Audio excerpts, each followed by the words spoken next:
Yippee-ki-yay. I think so, yes. Um,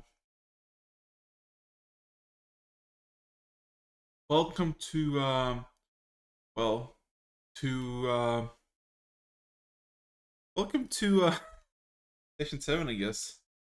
I do have a simple question. Is everybody ready to begin?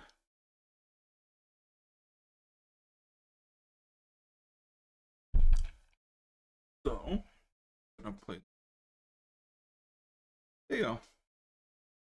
So, last we left off, you dealt with the pack, or I guess the druid dealt with most of it. You killed its leader that appeared to be a tabaxi that didn't really recall what happened to it. Um, After some questioning, you promptly executed it. Alera took some blood from it, and you basically cleaned the mess up and just decided to head to Lenriton and just sleep. The night passed with great interest to each and every one of you, but not together. And the next day, waking up uh, with a massive rainstorm outside and a very, say, bitter uh, uh, person at the behind the counter provided you with breakfast in quotation marks.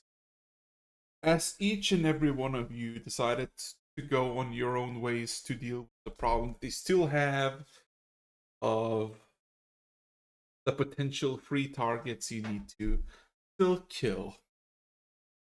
So, with that being said, last we left off, Shinya, you really didn't have a plan. You just wanted to go find the executioner, and you decided to make your way towards the temple, and Alera just kind of left alone in the tavern, sipping on a coffee and keeping company to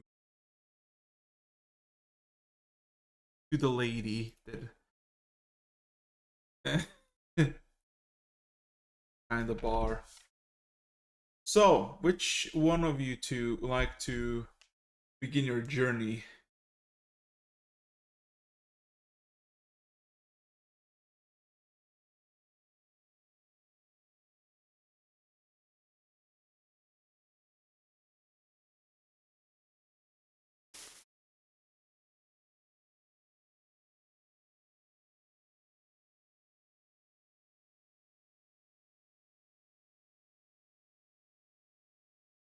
Fair enough. For that, you can roll me disguising yourself as a different individual. Nothing too hard. However, roll me a perception and two investigation checks to figure out where the executioner is staying, where his home may be, patrol paths, and all that kind of stuff. What about you, Andela?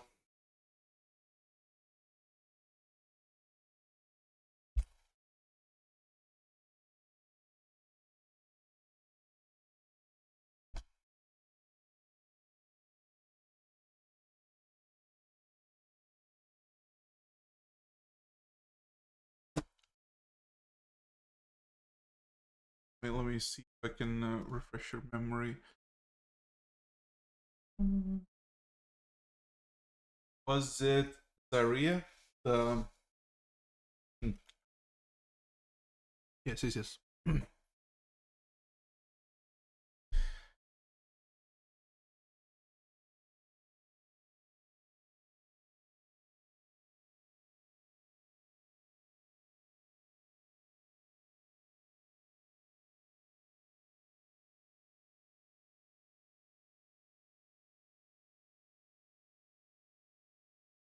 Mm-hmm.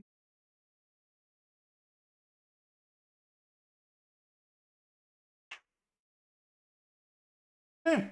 So, Shinya, you're gonna go blend in with the early morning, non-existing crowds, basically wandering the streets as any given individual.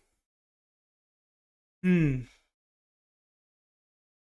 Uh, Andela, however, on the other hand, uh, to the temple, to the infirmary, or the combination of two, doesn't take too long. You got for the first minute a shield from rain that immediately dissipated, and you just basically used the rooftops of buildings to cover yourself however you could, but not as well.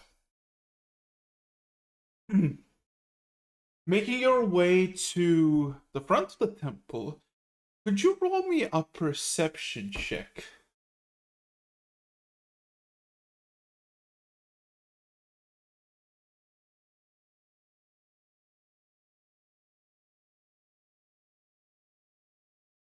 Um, Even though the rain is quite loud from the outside, the acoustics from the inside still ring out uh, several voices from the open windows. Not loud, not harsh, plain speaking voices. But you recognize one of them. A very uh a very loud and bolsterous individual that you have introduction of meeting by the gallows yesterday, which you basically, when you listen in, you cut off to a conversation. But what am I gonna say to the mayor? If we're gonna go out killing whatever we see fit, eventually gonna send something from the capital to investigate this. Then you hear a polite woman's voice almost softly whistle. Hush, dear cousin. There is no reason to be hasty. The druid has simply gone mad. Killed an innocent escort party looking for duly and justly sentenced criminal and a traitor to the new rule of the lands. And the druid killed innocent women and men. It's your responsibility and your right to seek vengeance and seek justice for all the slain. Then you hear a third voice spring up. That of a familiar voice. Eh.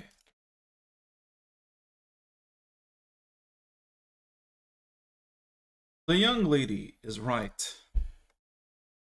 We have an advantage here. He is a druid. He knows of nature. You are just an executioner, chosen by law and decree of the lands. She's but the humble medic and a nurse, and I am but a humble merchant that cares for the people of the city. While he, a nomad, no allegiance, no proper alignment with the forms and regulations that were decreed by the Lord and the Lady Cazamat.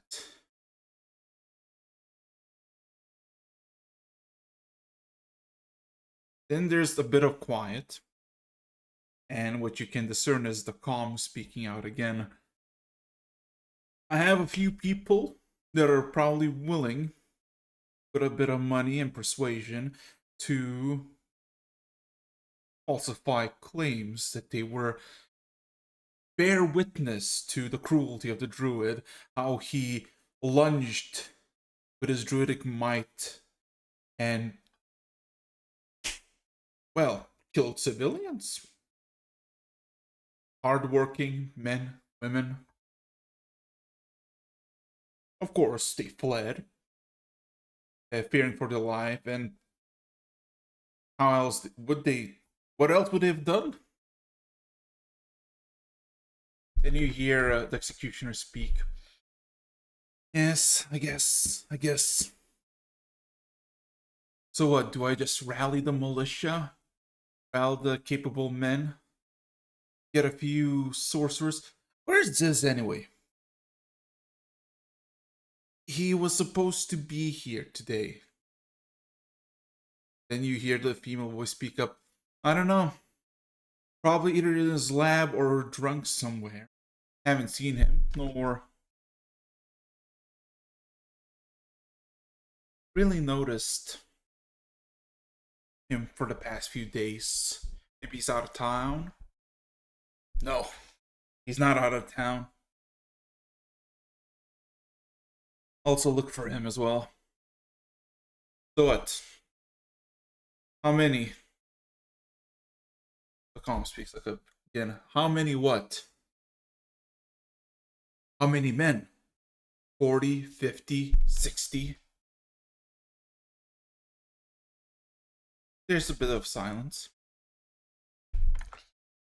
And the woman again speaks up. Let's bring a lot of them. The whole town. Dozens of men and died. They have brothers, sisters, parents, all but thirsty for vengeance. And the killer, just a few stones throws away from them.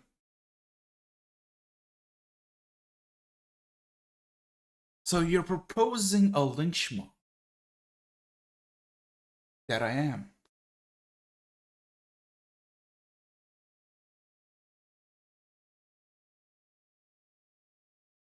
Now go. You rally the men and the militia, and you find some people who are witness to the crime. Andala, because you're listening to this, would you try to just walk in, just like as in like open the door or try to open the door?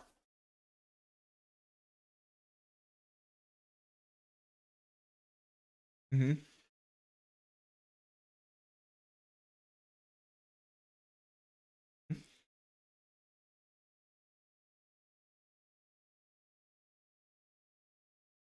Mm-hmm.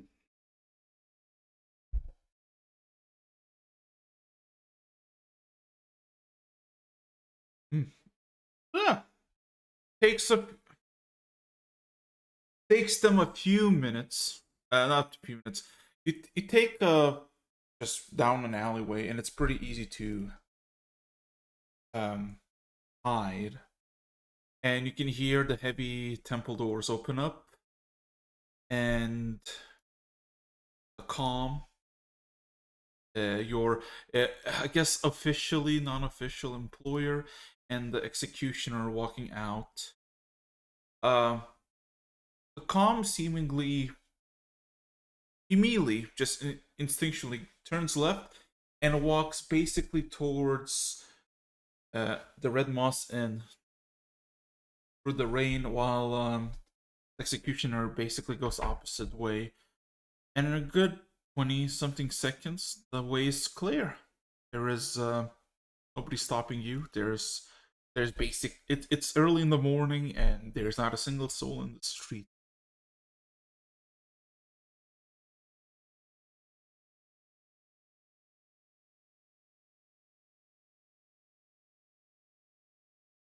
Mm-hmm.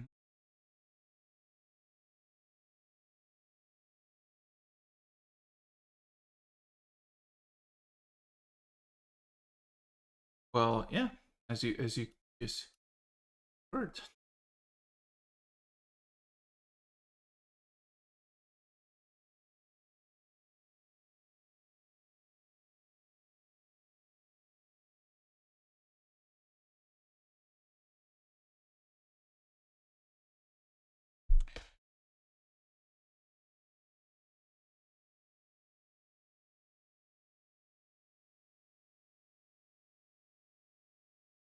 enough.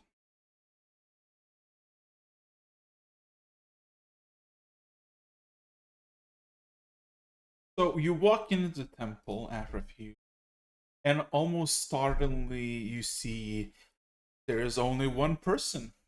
Um, Not even behind like the counter that barred the way. The temple is full. You can hear soft moans and gasps when occasional coughs, but the rain basically dampens the sound significantly. As you see a startled Azaria just kind of look back at the door with almost a fury looking at it, but then immediately calms down. Oh, oh, it's you. The the wannabe surgeon and a medic.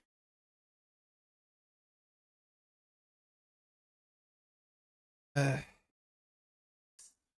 of course, something always comes up. Well,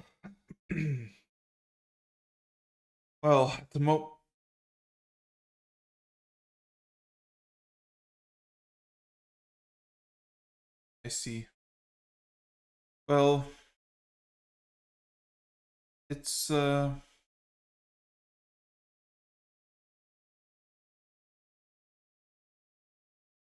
she seems to be like she wants to speak, but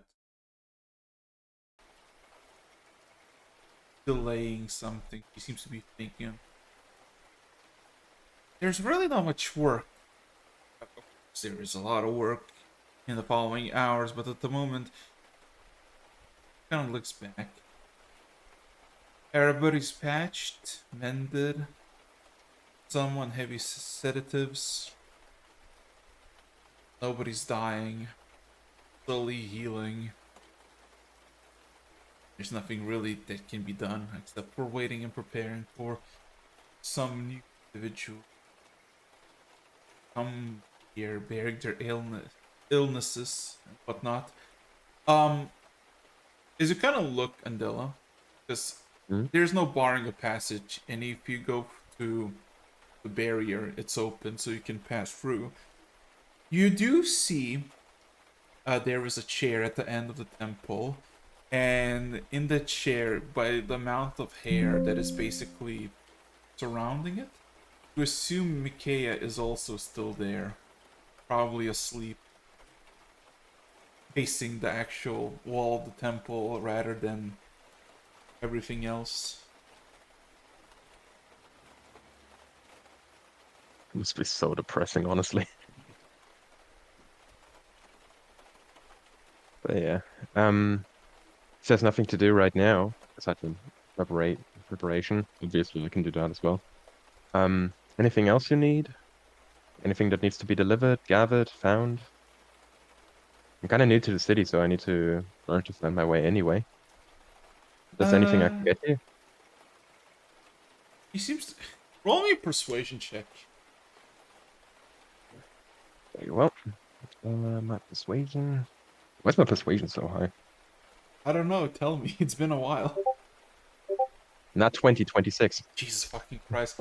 Yeah, she seems to be eyeing you for a second, and then a little devious smile comes around. You know, the Hmm? good keeper of the inn, the Red Moss Inn, told you about this place, right? The temple? Yes. I, s- I assume so, yeah. What about it? You know what? He might have a job for you. Go talk to What I him. asked for? Okay. Maybe he has something new for you. At the moment, he kind of looks back at all the wounded on the ground. This will be fine. This can wait. If you say so. Kind of nods I herself. guess I guess I will be back later then. Mm-hmm. Uh, kind of nods. Good luck here. She nods back. And yeah, Yeah. She nods. She nods and kind okay. of lets you go. Kenya, wandering around the the city, kind of taking the skies occasionally, kind of trying to listen and figure out where the pattern of the executioner might be. Where could you just stumble upon him?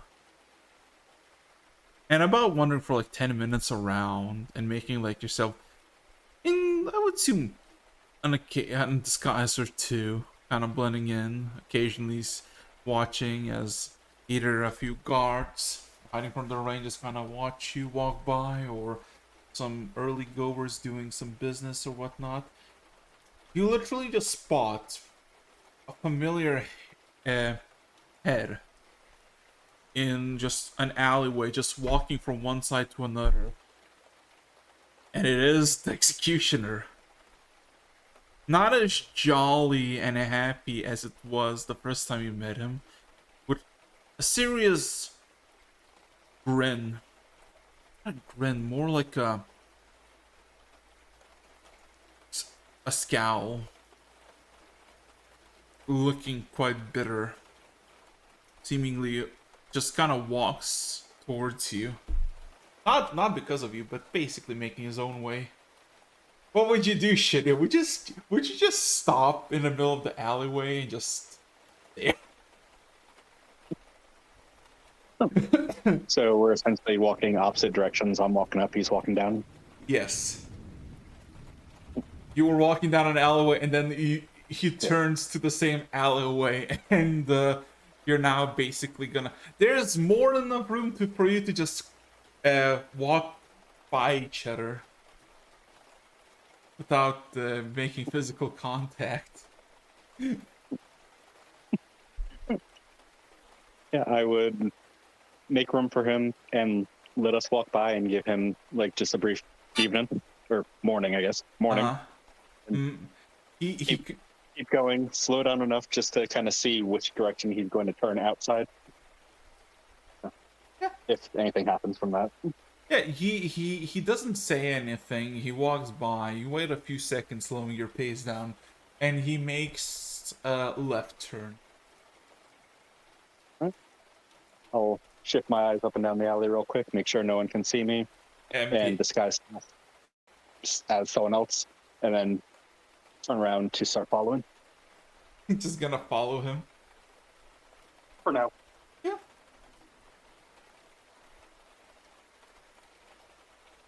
Oh, God damn it. All the rain is still going. Alira? If you're present.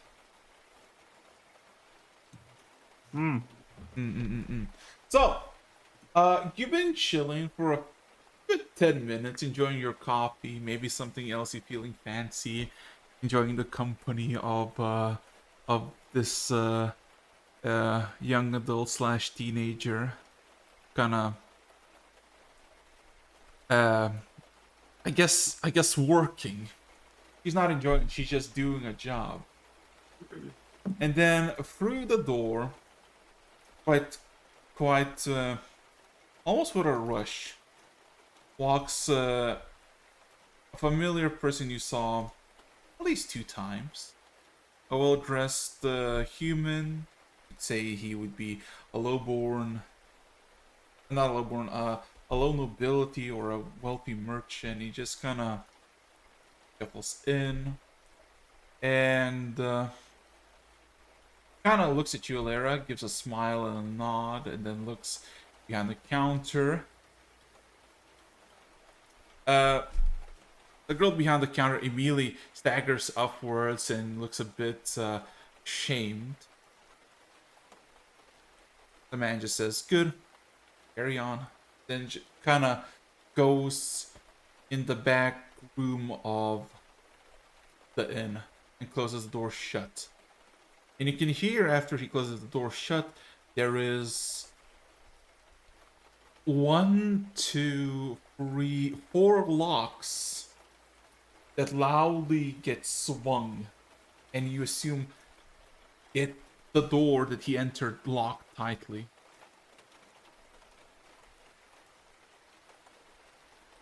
The girl just kind of sighs, looks at you, Alara. And kind of looks down, sits down again.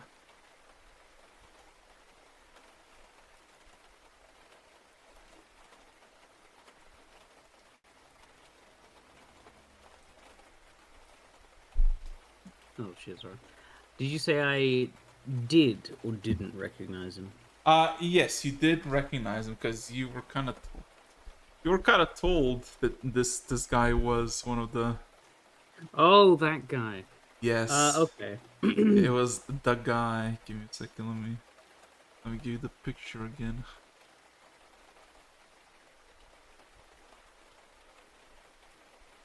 Yeah. Right.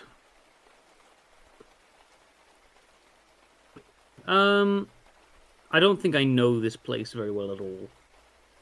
Unlike the others who have at least been here for a night or two, I have literally only been here for one night. I mean, you all came together, so you all been only here for one night.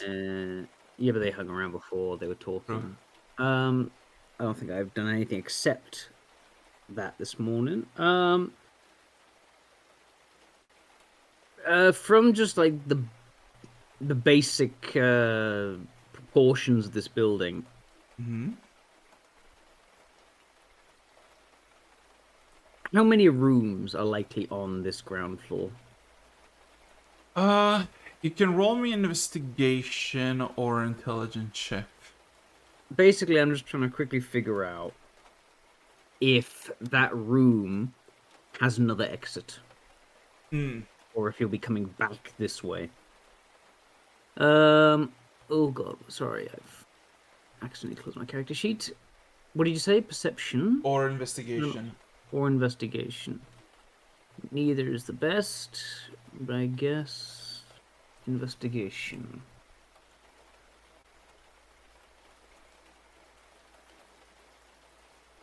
Nine. Well, you did see that there is a door at the back, because there is a kitchen. You don't know if it's connected to the room that the man went in, because it wasn't the same room, different room at the back. You can't really discern anything that would indicate that he has an escape plan. You assume that there might be let's do this the other way then. Uh-huh. I look back at the girl on the other side of the counter. Huh? What's through there?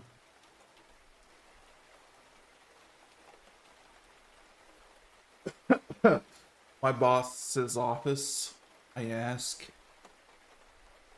In case I need another way to leave. Is there no back door to this place? Kind of picks up the coffee, finishes it. Pretty sure that's a fire hazard. Kind of thinks to herself.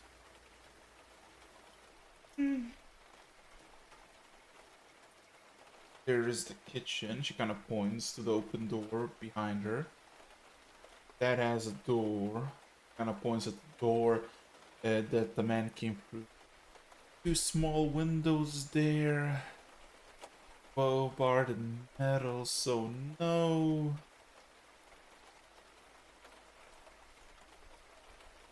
I've been there twice and no, there is no door. It's quite cozy. War memorabilia and other stuff. Nods sagely. Finish the coffee. In like a minute or two that takes. I imagine he doesn't come back out. Yeah, and all of a sudden, as you're like finishing the coffee, you see Andela returns. Unless Andela, you decide to go somewhere else and not, you know.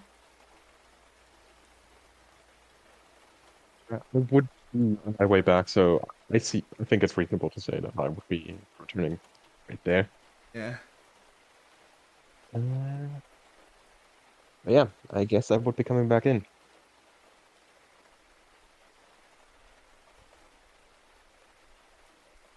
Looking over to the girl, remind me of her name.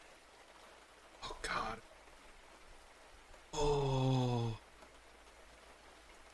god. Something with K? Forgot her name. Oh no, I blanked out.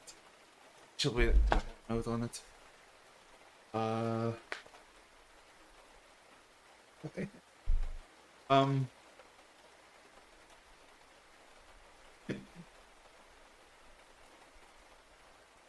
Look. I was looking for it previously because I was pretty sure that there was an image of her, but Oh, there wasn't.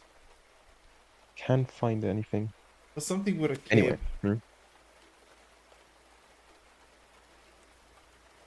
Was it like actually Kaylee or something? Yeah, Kaylee. There you go, Kaylee. Kelly. There you go. Kaylee. Okay, there we go. Callie then, and yeah, I would be looking back in, looking over specifically to Alera. Is that the same mug?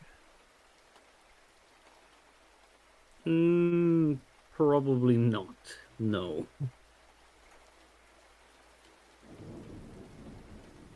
As I hear I the don't think thunder it would roaring be. outside. I don't think you would. She could stretch drinking coffee for your entire trip there and back. So that means you needed another one. Okay. Anyway,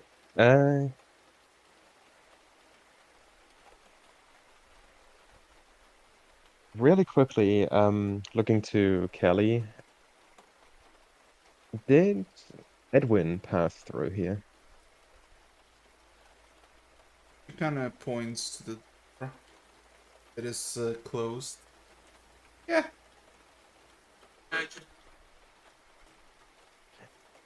It just looked like a normal door, right? Like Yeah, we're not talking about like something that looks like a No. safe door. No, it looks like a normal door. I mean, Okay. sturdy, good looking, but it's not like reinforced or anything. In that case, I would be making the foolish mistake of literally just going over there and knocking. He At which knocks. point, I will be putting my cup aside and leaving the building to walk around the outside of the building to see if there is a window. Yeah, as you walk out, and casually stroll around the streets, and after a few seconds, you hear a voice of Edwin. Who is it? Underla still. The temple sent me back. They said you might have a job for me. Oh, oh. And at this point, Alera, you make your way back around as you see the kitchen very easily spottable. You see the stove that has been not used, a bunch of food, and then you see significant like normal windows on the first floor are basically you could clearly climb out with ease, finding the shards of glass and all that.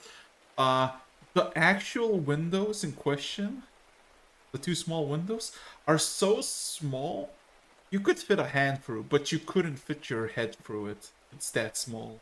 And they are seemingly like crisscross with pieces of iron, making sure that nobody can just go through. And you do see a source of light on the roof, but you don't see what it's emitting it. And you do see the human stand up and walk towards the door as Edwin kind of says, "Oh, Andela, just the person I was looking for." As you can hear someone walking closer to the door, and you can hear several locks unhatching as the door opens up, and you see Edwin in front of you with a smile and a face of determination. "Please come in. I have some business to Kind of discuss with trying you." very hard to not know for a fact that he might be trying to set me up to join a lynch mob. I had that yesterday. Sorry, thank you. Yeah. So yeah, he says, "So come in," and it just kind of gives a. Mm. And Have I seen him this happy before? I wouldn't say he's more happy. He's more. Can you roll me an insight check? I shall.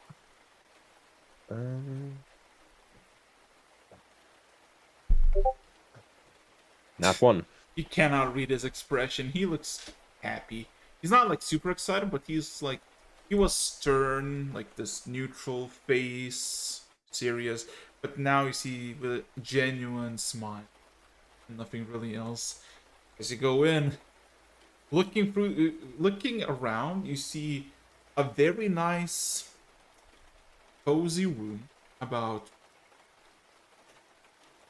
20 by 20 feet, decorated in pelts, uh, weapons, kind of, um, kind of just against the wall, and several banners that you can't really recognize, with different colors and probably heraldries. And you look at the door that he opened, and you see there are 4 hatches that basically locks the thing in, and one additional thing. You see 2 windows, small, with the outside of the windows barred by metal rods, so nobody can get in. And through those metal bars, you see Alera staring at the room. I'll try my best The to extent of quickly my move away from that. disguise is I've just slapped on like the face of like a dragonborn. Oh, no, then you just see a random dragon board just kind of like, kind of idling. There's a second of hesitation, and then immediately afterwards, he would be continuing inside. It's not like there, it's like more like he looks through the window and like 5 to 10 feet away, there's just a guy through the window. Not like close up. Anyway, the door gets closed, locks are getting shut, and then Edwin kind of gives you a seat in front of the table and kind of goes behind the table and sits down. Well, I heard you did a pretty good job with the temple. Did quite well. Good. There's been some worrisome troubles though. Quite an issue has been happening up north in the forest. May or may not have heard. Probably not, it's I fine. mean, we were patching up wounds of, if I remember correctly, werewolves. So Well, here's the thing. There is a chance that they might not be werewolves at all. See, there is a hermit druid up in the north. Quite old, quite mad. You know how druids are. Hate technology, progress. Fuck with trees and animals, you know. you can hear the disdain. Yeah. There was an execution that was supposed to happen. We all heard of it. But there was an escapee that was supposed to be executed. Yeah, And that was the other half of wounds which we did. Shattered eardrums. yes. And of course, because of this commotion and escapee needing to be brought to justice, and of course, a good bounty of 20 gold was set up for finding and delivering the guilty, dead or alive, was issued.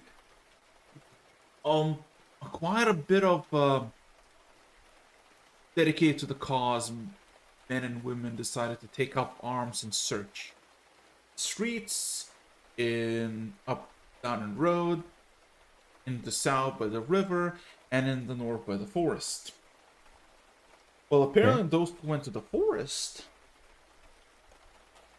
ventured to the druid, and without any rebuttal or conversation, the druid lashed out, killing the hapless citizens of this good city. Only few managed to flee.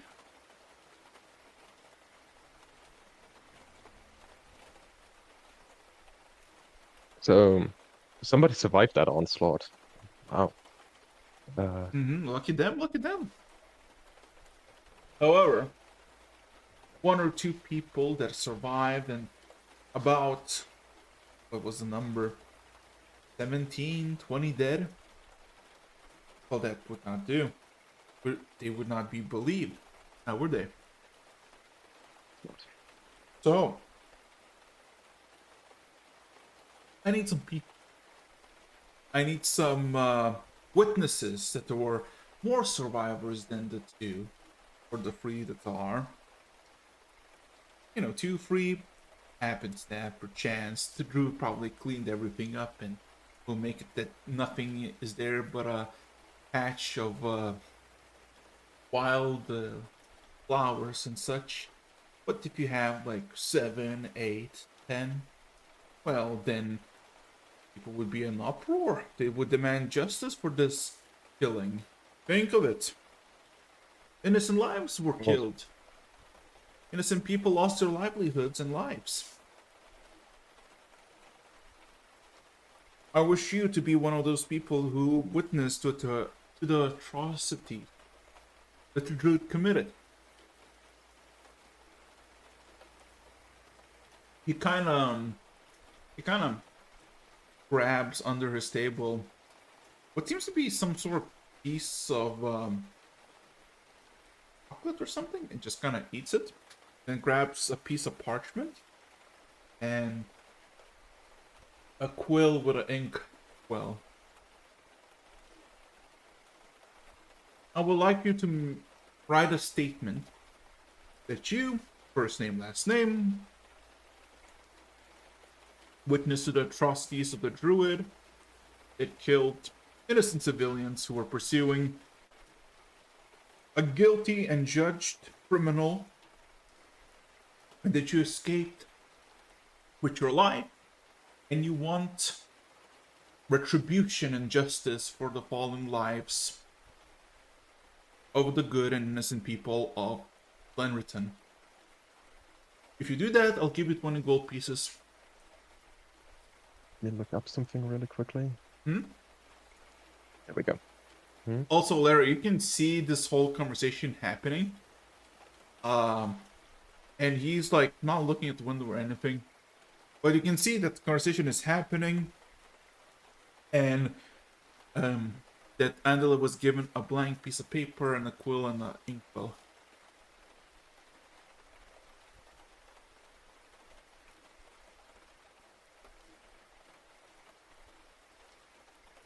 Give me a second.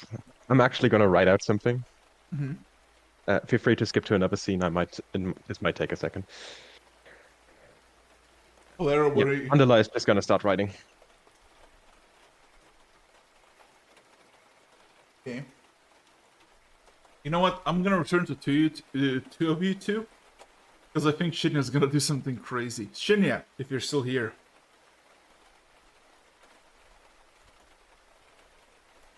Shinya. Oh, there we go. There you go. Hello, hi. So yeah, you've been trailing the executioner for a bit, for a good 6-7 minutes, wandering streets, and eventually you stumble upon a building that he entered.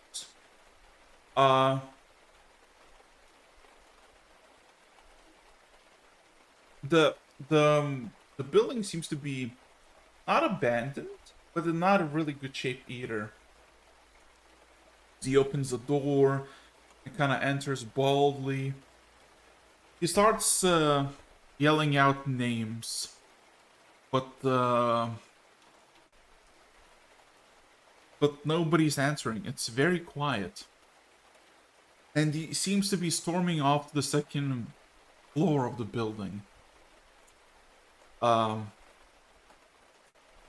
the thuds and no actual responses of sounds of the executioner, you assume the entire building is empty. Shinya, knowing what you did previously, you got yourself following a person that just kind of cornered himself. in a building. Is there anything you wish to do?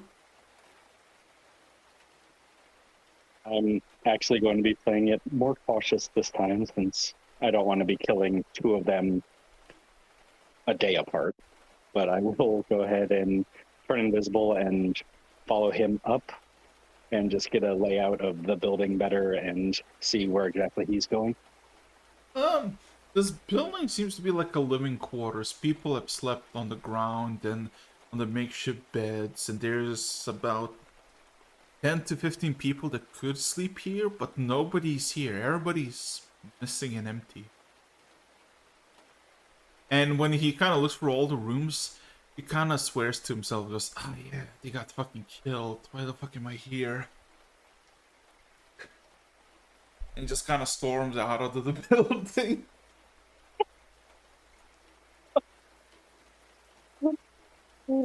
I'm going to do my best to stay not too far away from him, but just keeping an eye on him, seeing if he meets up with anyone else that could possibly be the last person that we're looking for.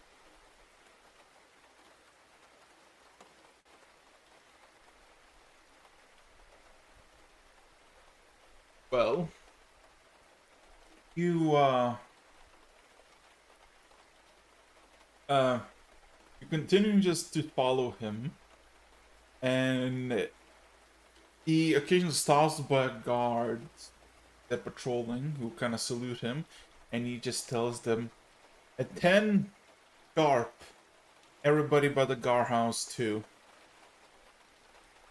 There's been a killing, and justice needs to be brought. The three guards just kind of look a bit confused, but one of them kind of steps up. Even the rabble kind of gives us a wink, especially the rabble.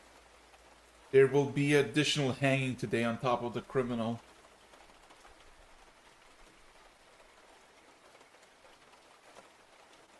Everybody kind of just nods, and instead of continuing with the formation of the guards, they all kind of just split and move separate ways as the executioner makes his own way. You follow him, goes to another building that is actually as well empty, but this time seemingly people been there a handful of minutes ago, but just empty. And then eventually he goes to a very heavily fortified barracks with watchtowers and all, and just kind of tells the two guarding people to open the gate as he enters. I don't know if you're gonna go this far, but I will stop at the gate and kind of strafe around, see if there's any other way to sneak in without going right through the front door. there is two doors, but all the passages are basically guarded by two guards. They have a little small building set up by the entrance that is more like a sitting post, so they don't stand in the rain or other elements.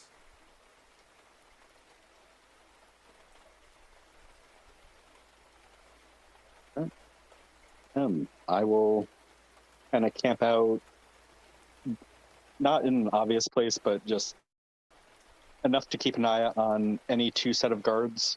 And if one of them goes away for a bathroom break, leaves for anything, I'm going to make a move. Okay.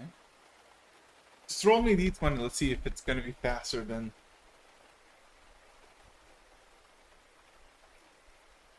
Make a d20.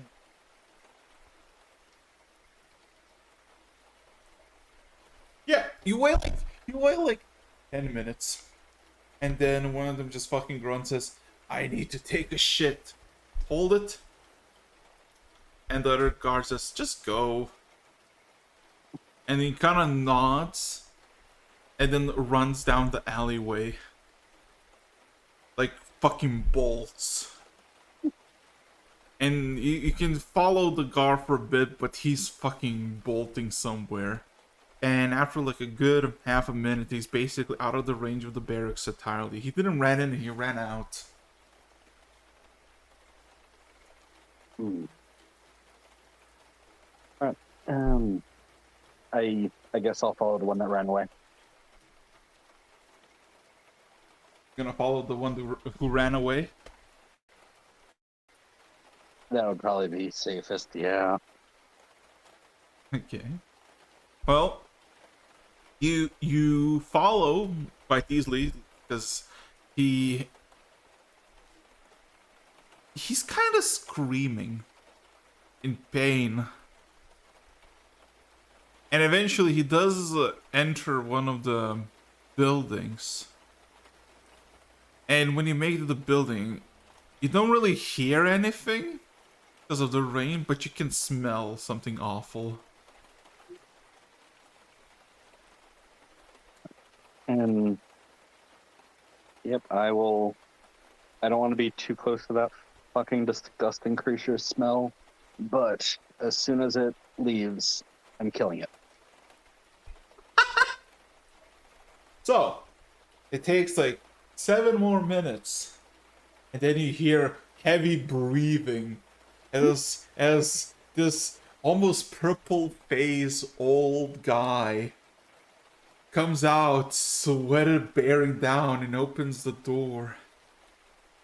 Kinda looks around in the street, and I assume you just fucking kill him. Just for the theater of it, I'll be disguised as an old woman, and I'll walk up and. Excuse me. Can I have your attention for a moment? What do you want? What do you want, hag? I'll slowly stumble up closer and closer, put my hand against his chest, and shoot. Roll to hit.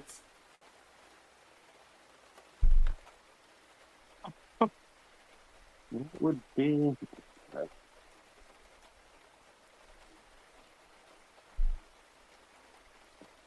My fucking god.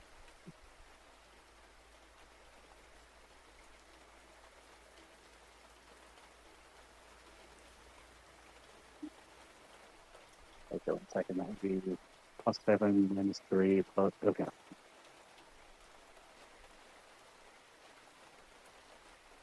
$15. Yeah. You do just murk the guy, and he stumbles backwards.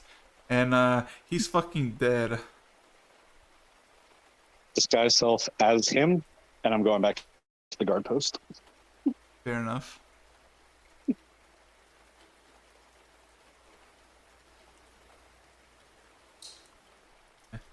The guy the guy at the post goes, "Ah, finally, there you are."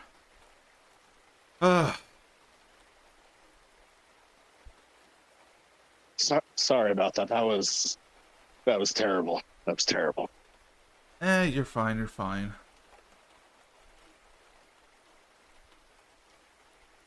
So, what's going on in there while I was gone? You know. We're gonna have a little gathering at the Garpost 2 and go into the forest.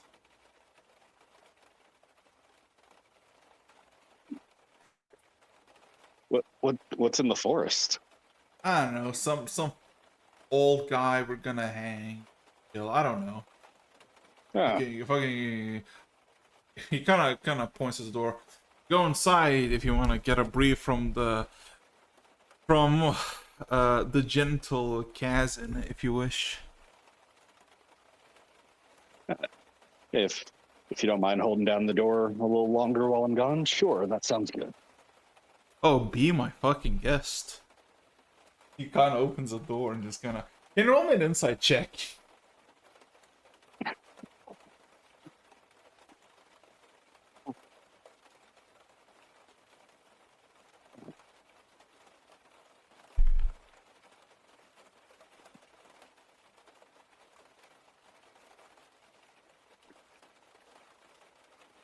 you realize something.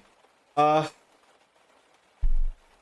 the executioner, whose name is Kaz, is not someone you really should be going and asking questions. So he sees this as more like either you taking the piss of him, or you just gonna accidentally get yourself a lot of trouble and be probably put in through severe punishment. Which by any means seems to be quite eager to witness, so that's why he's letting you in. You don't know if it was the person you're disguising as like a bit of feud or something else, but you know, he's letting you inside. Picking up on those cues, I will still go inside, but I will be all about listening and not asking questions. Uh, Inside, all you can really see is about 10 people sitting. It's less of like a nice military barracks. It's more like people in the corner or away from the rain are just basically drinking, doing nothing.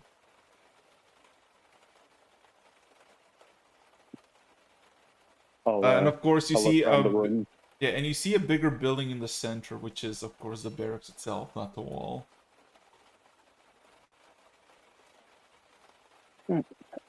As I'm walking in that general direction, my head's on a swivel. Does anyone look like any higher particular rank? Maybe Perception.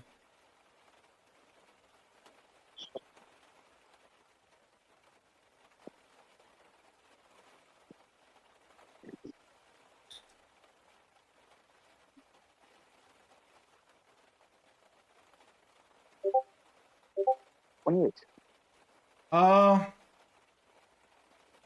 You do see someone that seems to have like a badge on him that would indicate a higher status, although he is fastly asleep in the corner.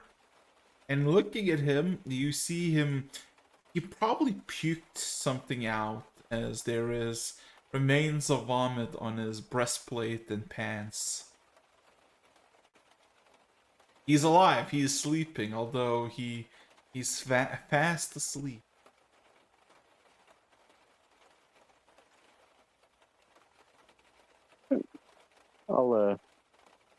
I'll look around. Is anyone taking any notice of me walking towards the barracks? Nah.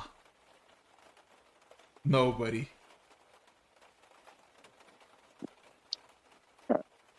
As I approach the barracks, how much metal is on this man?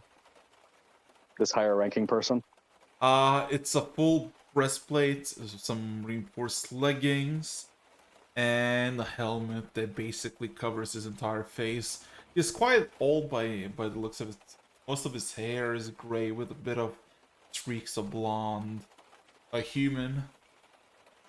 And occasionally he kind of startles himself with a snore. Right as I enter the barracks, I'll give one last look around and heat metal on the breastplate and step inside.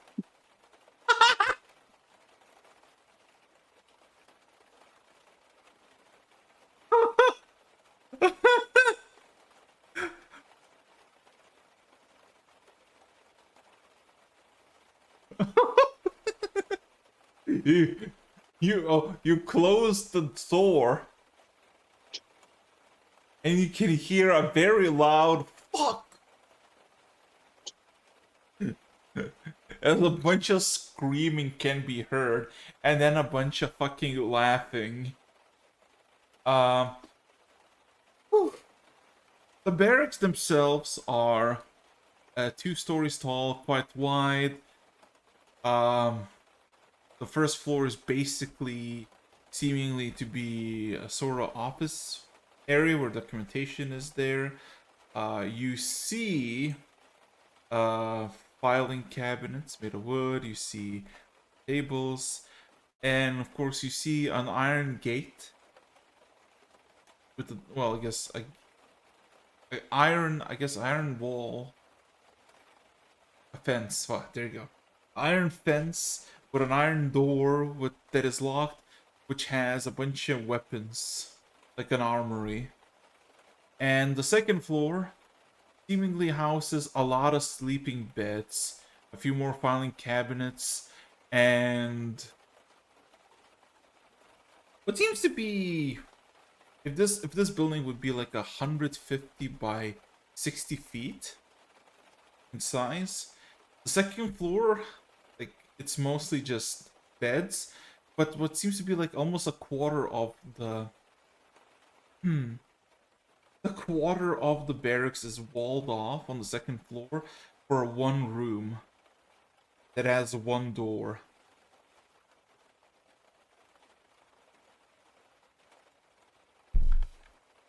And when you look at the door, go closer to the door, you can see that there is a plaque next to it that has been put there nicely with nice wood and bronze lettering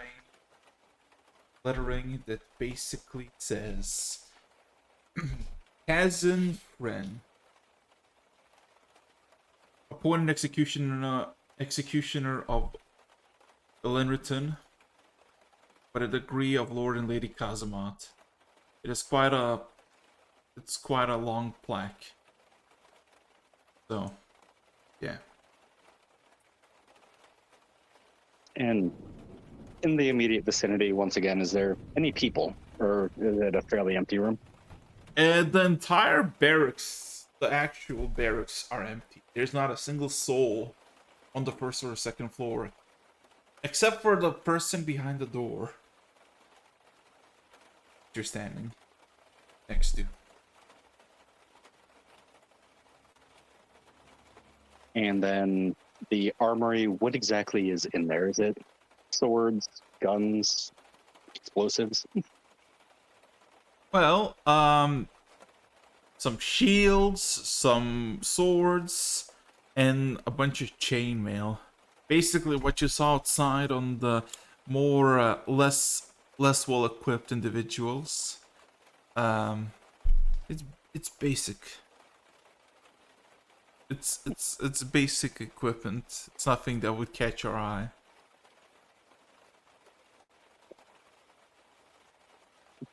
I'll give a nod to the person that's right at the door and just kind of meander over towards the armory, look around, kind of sigh, start walking, I guess, up to the executioner's office. Not going to go in it yet, but walk towards it. Uh-huh. Do I hear anything from the other side of the door? Do I? No. You did hear for a brief for a few moments, steps and like somebody sitting down. And you do look at the floor and you do see a trail of wet boot prints that led to the door. So you assume somebody is on the other side.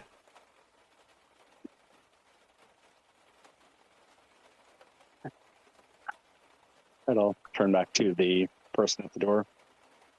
Hey, is the boss in? Wait, what are you gonna do? I'm turning towards the person that was at the door and just, hey, is the boss in? What's his mood seem like? No, but like you didn't see anybody. You didn't see anybody in the... I thought you said there was someone inside the door. I'm sorry. No, there was someone on the other side. There was Oh, yeah. You're all alone. The barracks are fucking empty. The only people are outside in the rain. It's kind of professional. Yeah. Oh. Right, well, if I'm alone in here, then I'm going over to the armory and I'm going to try and pick the lock. Sleight of hand check.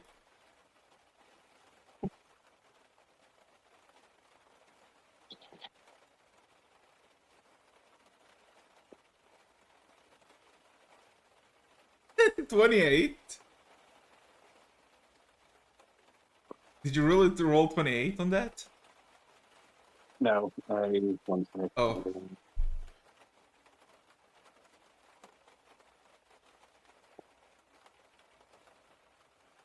Okay, what? It takes a few attempts and like 2 minutes, but finally you open the door, and it's stocked with blades, shields, chainmails. And there's literally nothing else. There's no some interesting weapon, no interesting armor, nothing out of ordinary, no weapons like guns.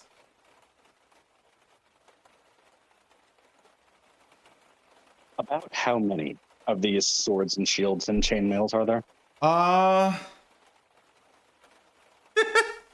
uh, about about 10 shields, 50 swords, 20 chainmails, and 12 helmets. Get fucked. I'll look at one of my bags of holding and just start clearing out their inventory. It takes you like 2 minutes, and you're robbing the barracks. Fucking just robbing. And yeah, you clear out the entire inventory of the barracks armory. There's now, we're a place that was full of like wooden stands of metal and chainmail and was like very metallic. Now there's this blank gray stone wall. Did you at least leave the stands? Did you leave the stands? I will leave the stands, but for a reason. Does his door open inward or outward? The armories? The executioners. Do I have You to pull don't the know. door You towards me? need to open the door to find out. Right. I will go up and investigate the door. I'm not opening it, but I just want to see if it opens inward or outward. Outward. So it would I'd have to pull the door towards me to go in. Yes. I'm gonna take all those wood stands, stack it in front of his door, stab a sword into it, heat metal, and walk out. Oh, no.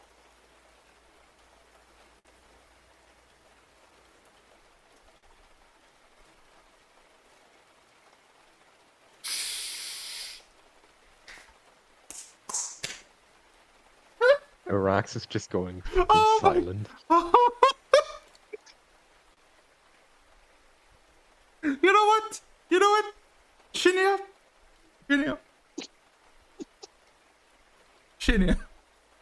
You walk out, you walk to the first floor, you walk to the outside, and you see the person that you heat metal before, his chest plate on the floor, and the guy now fully awake and agitated, seemingly is like raising his chest bare to the sky, just kind of washing as his chest is like red.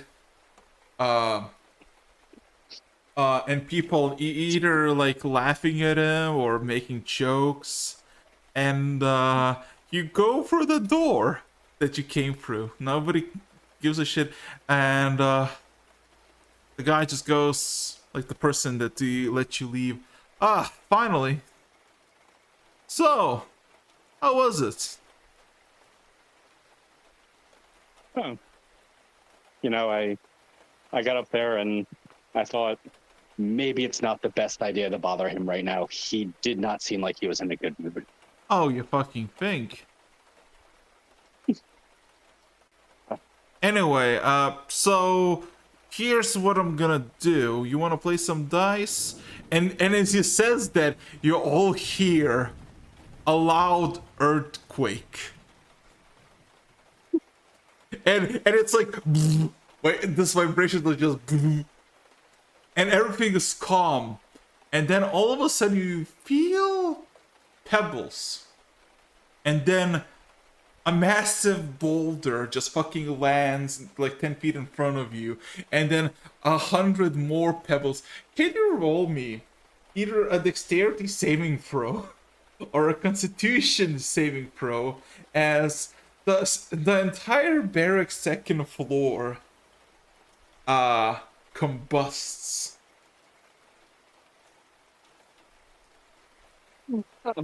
There is no more second floor of the barracks, nor is there so you expertly take cover behind the little guard post that is built by each door, and you hide as the boulders land, the small boulders land, and then just this dark fucking fog descends that makes your lungs immediately irritated, and everybody starts to cough.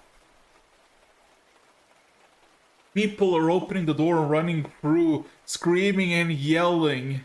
And when the door opens, there is immense amounts of heat. And you can hear, after the commotion of the rocks pelting, that there's just a fire bursting out. Alera, Andala, back to you. I wrote like I'll quickly start. Huh? There is short hesitance immediately after he writes comma. Huh? Which name should I write on this? I haven't quite established myself around here yet. Your name that you're willing to go by. And just kind of proclaims. When I first introduced myself to some people, I wasn't entirely sure what I should call myself. And the name Andela just doesn't quite ring well with me. I guess given that this is kind of an introduction to the city, we'll pick a name that I think fits better. As such, on the public letter, I'll be calling myself Nemret. Yeah, I, Nemret Bankit, confirm seeing and surviving a monstrous onslaught while searching for justice in the woods. The suffering of the people could have been avoided if the criminals simply simply let go of the problem. But the rigid violence resulted in a bloody massacre. The perpetrator must be killed for his crime. He kind of nods. That seems very reasonable. Alera, as you watch this, and Andla, as you kind of write this and finish this and kind of give an approval, you all hear a sudden like rumbling, like everything shakes, and the entire room, all the metal things, the armor, not armor, the weapons that cling to the wall, just kind of shatter for a bit. You know, cling, cling, cling, cling. It kind of stops. There's this like pause for a good few seconds. Oh, that was weird. Well, anyway, There's a reason he's called the Calm. Oh shit. so that was a bit ominous, but yes, I would like you to be around because I will need your personal testimony around 10 in the morning. Okay. And other survivors will come forth and will make a claim, and justice will be brought this day. And if you wish any food or any beverages, drinks, on top of the 20 gold that you will receive, as he kind of goes behind, just kind of turns around a bit and just kind of, you can hear clang of coin. Everything is on the house. Oh, that's nice. Given that the infirmary is still in the process of waking up, I think I will actually take the opportunity of a continued breakfast. That sounds nice. Alera, you're kind of just watching this whole interaction play out.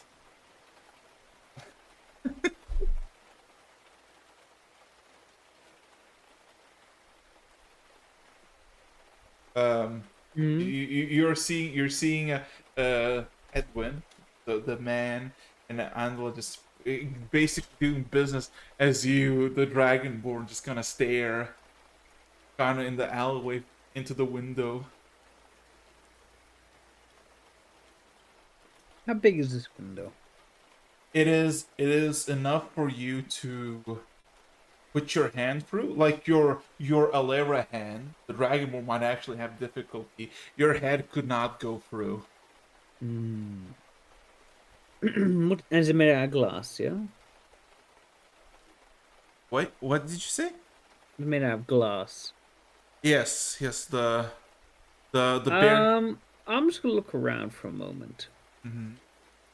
Is there here or any of the streets nearby just some fabric?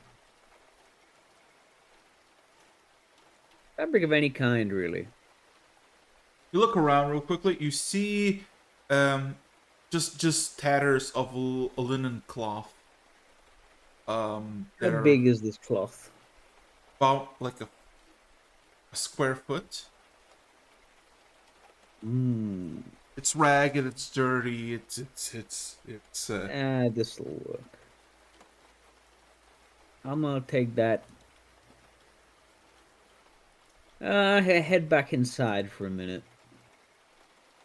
I'm gonna drop the discuss. You're gonna be the Dragonborn still. Um, I'll be the Dragonborn still. As you walk I'm your on way, inside. Yeah.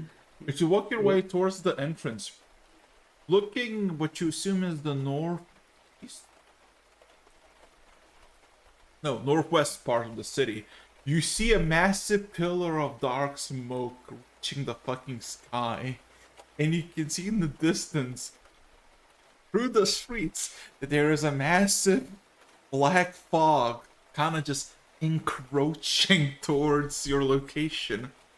Not like a not like an evil magical fog, but an actual like smog. Can I estimate the time till arrival? By the way it looks, you assume within like 2 minutes you'll have like up to your feet, probably in some smog smoke. That's convenient. Okay. In I go. I just have to check something now I think about it. Oh my god. Oh fuck. Oh, I forgot I'm flat broke, aren't I? Shit, yeah. Ah well. Go with plan B. Right. I'm gonna sit down. Somewhere in here, out of the rain. Maybe if there's a window I can keep an eye on the fog, that's useful. Huh? But I'm mostly waiting for Andla to exit the room. I Well, assume that would be happening shortly after. yeah, you would be basically confirming with your with your uh prolonged breakfast. Yeah. Whatever is available, I'll just take anything right now. Well, there's meats. There's like, fried fish, bread, and fried meat. Hmm.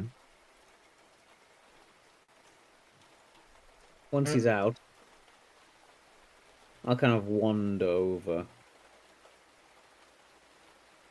Hello, pal.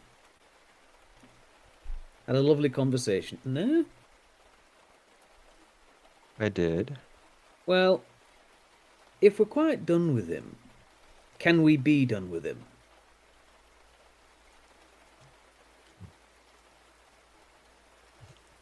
I assume that's around the second it clicks in who I'm talking to. I think so. Wonderful. Do you have any idea what's currently going on outside? Some interesting weather phenomenon. Then Raising again, an eyebrow? some black fog and some black smoke do tend to go hand in hand. Oh god. At this point, when you look outside, Andala, you see these waves of like darker air just kind of brush through the vision of the windows. Alara is remarkably casual about this. She kind of just glances out and looks back at him. So while everyone's freaking out about the funky ground, what say we barricade him in there and set him on fire? Eh? I'm halfway there. I've got the rag. It just displays the half-constructed Molotov. How loud are you speaking? Not very loud. I'm gonna say I'm gonna sit I'm at a not like table with leaning towards enjoying the my breakfast and then like Andala's grinning at this. Ah, I guess burning evidence sounds like a good idea. Slight chance we'll burn our accommodation, but then maybe we can get a discount. Let's hope so. What do you need? Alcohol. Though that is, I'm trying to keep away from magic, you know. Magic makes it look sophisticated. Isn't that the goal? Perhaps. Then again, burning someone alive usually sends a big enough message anyway. I guess More that's fine. mundane means allows for vagity.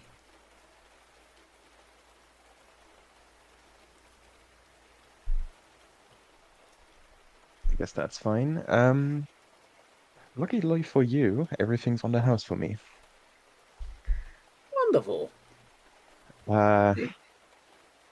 After just having ordered breakfast, I would be getting back to. It's still Kelly, right? Yeah. I know it's only early in the day, but what do you currently have on tap in regards to stronger spirits? Firewater. Sounds good. What would the whole bottle run me? 7 gold. I've been told everything's on the house tonight by Edwin. Well, I mean, Well, tonight, even though it's still early morning, but fair, I guess. I mean, exists, so. puts like half of that. Like you said, 7, right? Yeah. I'm gonna put 4 on the counter for your troubles. That's for me? Hmm? He gives you a simple smile and just kind of snatches it, pockets it. But quick question, Eric's. Uh-huh. The layout of this place. Yes. Do they keep their alcohol? If they're on tap, that means they have barrels. Are the barrels in a back room or are they down in like a cellar? You quickly give a glance around. You do see a cell door, and you do see bottles of stuff around. So you assume there are 2 versions. There's the barrel and there's in glass bottles. As she does procure just a bottle of it. A secondary question. If they've got things on tap, do they have like signs and marks for what they usually have out? You can see that the taps have something written on them, but it's such a weird angle. You would literally need to like look over counter to look. I'm going to do that. The Dragonborn is just gonna lean over the counter and go, what have you got here, lovely? And you can quickly read that there is 2 big taps. That is ale and mead, and then the third one that is like a small, like significantly smaller one. Tap that says fire, not firewater, N dash firewater. Are any of them empty? Well, they don't have any notification that they're empty, but you can see the piping work that goes basically down. Maybe they're in the cellar. Can't really see. So. Alright, so what I'm thinking is, Alice could replace the barrel, she goes down to the basement, we seal her in the basement so we can barricade the door, so we can set him on fire so he dies, and if we're charitable, we can let her out of the basement. And if not, then the witness is dead. What are you gonna do? Stroke my chin sagely.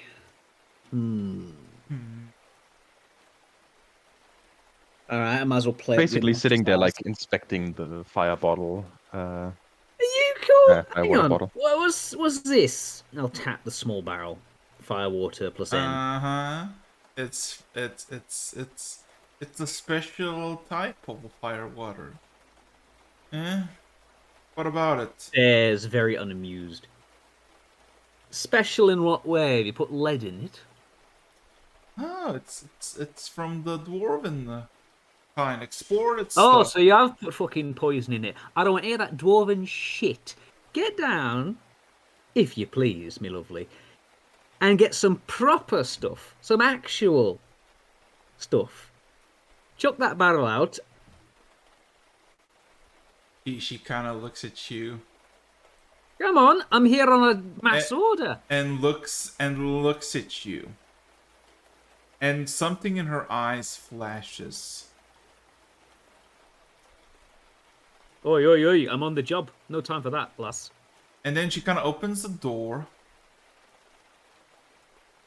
And kind of starts taking her steps down. And then she just kind of looks at you. And because downstairs is a cellar, you can see barrels. And you see like no lights or nothing, and it's kind of cold just by opening it.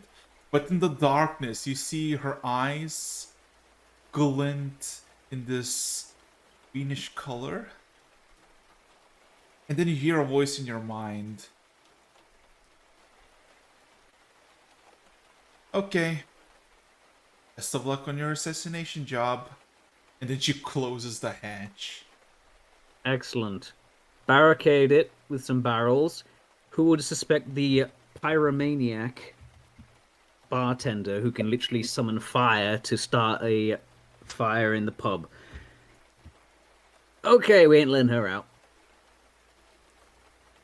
You're not letting her choice. out. And No. that's a huge choice, and I'm handing you the fire water Thank bottle. you very much. Right, you barricade that basement, and I'll find something to barricade the door.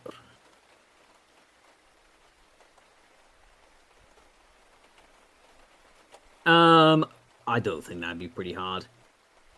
We're in full of tables and chairs and barrels. Mm. Any issue with that, Eric's? To barricade the door, or Hmm. are you just The office door specifically. are you gonna do this quietly? Just gonna bang, bang, bang? Ah. I mean, Andler, could you help me shift this table? Or two? I would assume the two of us together would be able to do it like semi-quietly. Yeah. Okay, it takes like a good 2 minutes, and you're setting stuff up, and you like block the door, and you can see like you look at the smog that you realize, and it's kind of irritating your eyes. You realize that something burned very well, as now there is it's kind of not nice to breathe. And as you like block the door, you hear immediate like sounds like, what the? Oi! You're burning something. Oi! And then you hear Edwin come towards the door and kind of try to unlock it and open it, but it doesn't open as it's blocked. Ah, don't worry, mate. The lovely bartender's making me some food, although I think she's burning it just a little. Well, I don't want to tell her off. okay, and why is the door fun? No idea. And with as I'm saying this, I'm lighting them up. Okay. Kind of glance at Andler. Kind of give the, are you good with this? Are you fine? I wouldn't have too aggressively tried to barricade the basement. But I would have tried to drag down one of the smaller ale barrels and just like kind of roll it on top. If you really put a lot of pressure into it, you should probably be able to move it back out. But hey, that's her problem now. Alright, in that case we're done. Crash! And while you do that, I make my way out immediately, and just as like a closing statement, I think I gotta go back to work. There's going to be a lot of injured people soon. See you later. And as he leaves, the last thing I'm going to do is I'm going to walk over, lean over the bar, and just turn on all the taps. So all the alcohol is spilling as much as possible. Click, click, click, click. Or at least the spirits are. The guy is like Specifically. fighting the door, and then all of a sudden you hear a thud, as seemingly you can hear something metallic hitting the door. I have, I think, a solution to this. One moment. Fireball. Hang on, where's it? Arcane lock. No, oh shit, wrong thing. Sorry, wrong sheet. I want this one.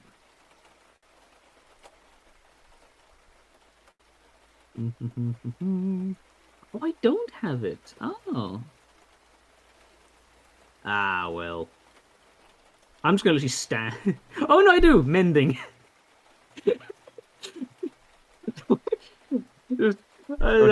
fine. It's fine. If he starts to actually hack through the door, it should be on fire on this side. I'm just going to kind of stand opposite as the Dragonborn still. Kind of twiddling my thumbs. Let me change the music to fit that. Oh, has the intensity of the fog changed by any chance? Yes. And also the town changes significantly as well. You can hear the screams, the yells of a fire and run away. Ah, that's my cue to fuck off then. As you set up the bar on fire, everything combusts rapidly into flames, and you make out of the door, and you hear connecting chains of explosions after a good 30 seconds of running away. There is a loud combustion sound, and the entire inn is basically on fire. Only the roof is still intact, but basically the interior, the first floor, is engulfed in fire, and the windows burst from the heat. It just kind of becomes like a raging furnace. Alright, then we'll see how well that goes. In In the meantime, however, I am One finding more- somewhere else to be. yeah, as you're walking away Yeah. and you're looking back, you see a slim figure walk out of the tavern, seemingly covered by some sort of green shield. And even though you're 100 feet away or something, walking away or sprinting away, the figure looks at you and gives a wave, and then just proceeds to walk away in the opposite direction. Okay then. Problem for me tomorrow, not today. I'll leave and I'll change my face at least 2 times. So, Shinya. Yes. To say that you're in the dead zone at the moment, and you're actively losing your lungs to the smog and the burning of fire, is an understatement. Can you roll me two Constitution saving throws? Try to play as I can. Oh.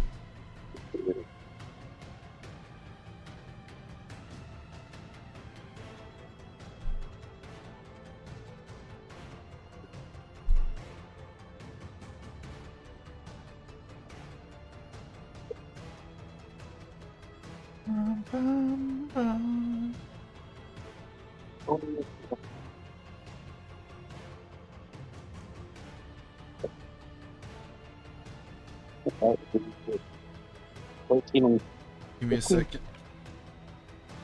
You try to calmly run, like walk away, or just like fast run.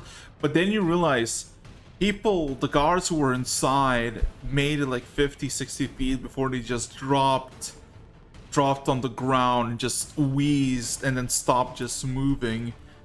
And you're not feeling too good either. You run out of the smog, out of the smoke, and it took you several minutes, but after it, and you kind of leveled your plane to the rest, so that the fog doesn't reach your mouth, your chest, or anything. You feel horrible beyond belief. You have 3 exhaustion points. Can you roll me an Arcana, Religion, or a Nature check?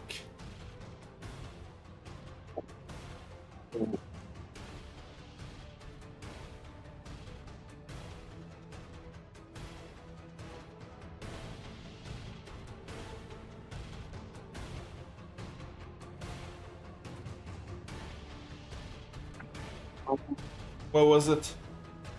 Arcana. What was it? Arcana. Arcana? Yeah. To put it simply, whatever you're inhaling or inhaled, that is not natural. That is not your regular smoke. That is gonna kill everyone who's gonna constantly breathe in for a semi-decent period of time. You can literally see in the street as people running out of their houses, half dressed or basically semi-nude, run out and make it like 50 feet behind you and just drop on the ground like flies.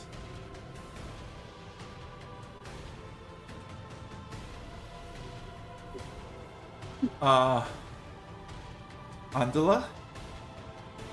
Yes. Going towards the temple, towards the smoke. It does not feel too good. Like, it irritates, it kind of burns you, but when you get closer and you kind of like get submerged, like you actively fighting against instinct to walk forward because it burns your lungs. Are you gonna continue going towards the church? I hope that there's a sanctuary in there. Okay. Roll me then 1 Constitution saving throw. I shall. Turn around later if shit goes really fucking wrong. Why is my constitution so low? Fuck.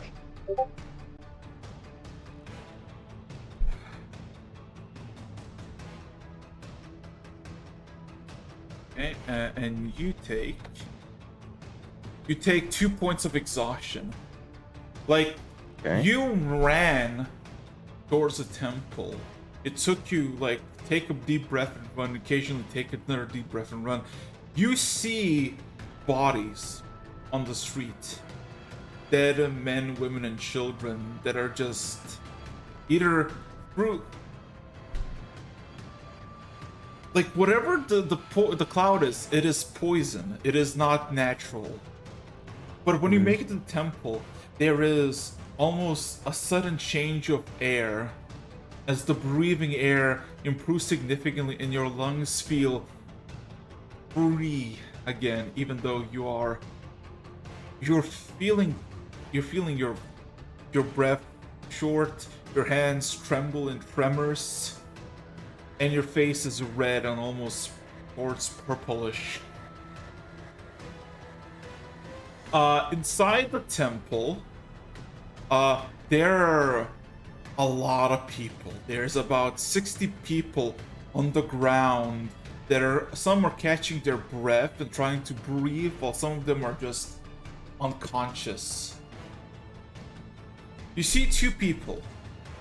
Well, actually, you see a lot of people. You see all the staff. You see 4 people that were working on the people yesterday, the nurses and the medics. One of them is Ziria, who's tending to the people, kind of pulling them inside. Hmm. And another person that you see is second.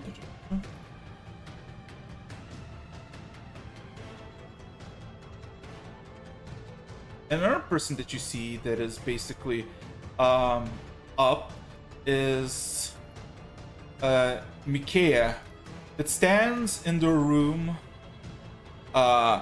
clasping her hands towards the ceiling, and you can feel some sort of pushing presence. You can roll me religion, arcana, or nature check. 1 second. I'll roll nature. 12. Besides the fact that the thing outside is not natural. It looks natural, but something inside of it is not. Something that Mikaea is doing is preventing the church being doused in this black smog. As you see, there's not a single trace of it anywhere.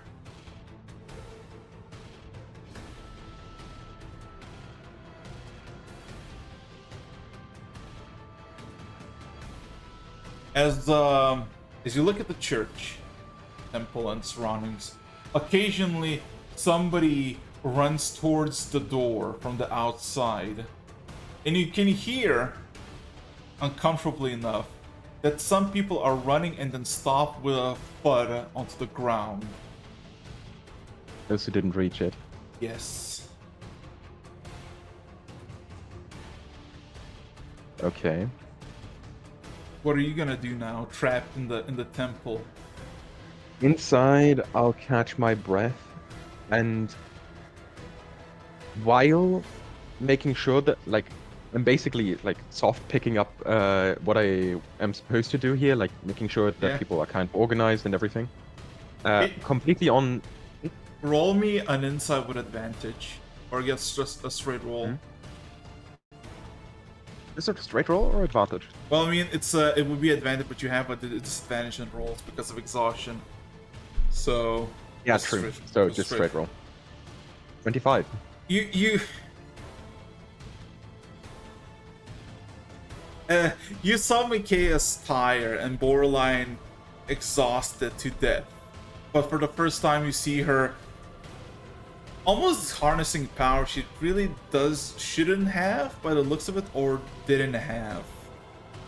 But additionally, you look at Ziria, and her face, despite she trying to look like focused on the job, you can see clearly the signs of distress and the amount of tears building in her eyes.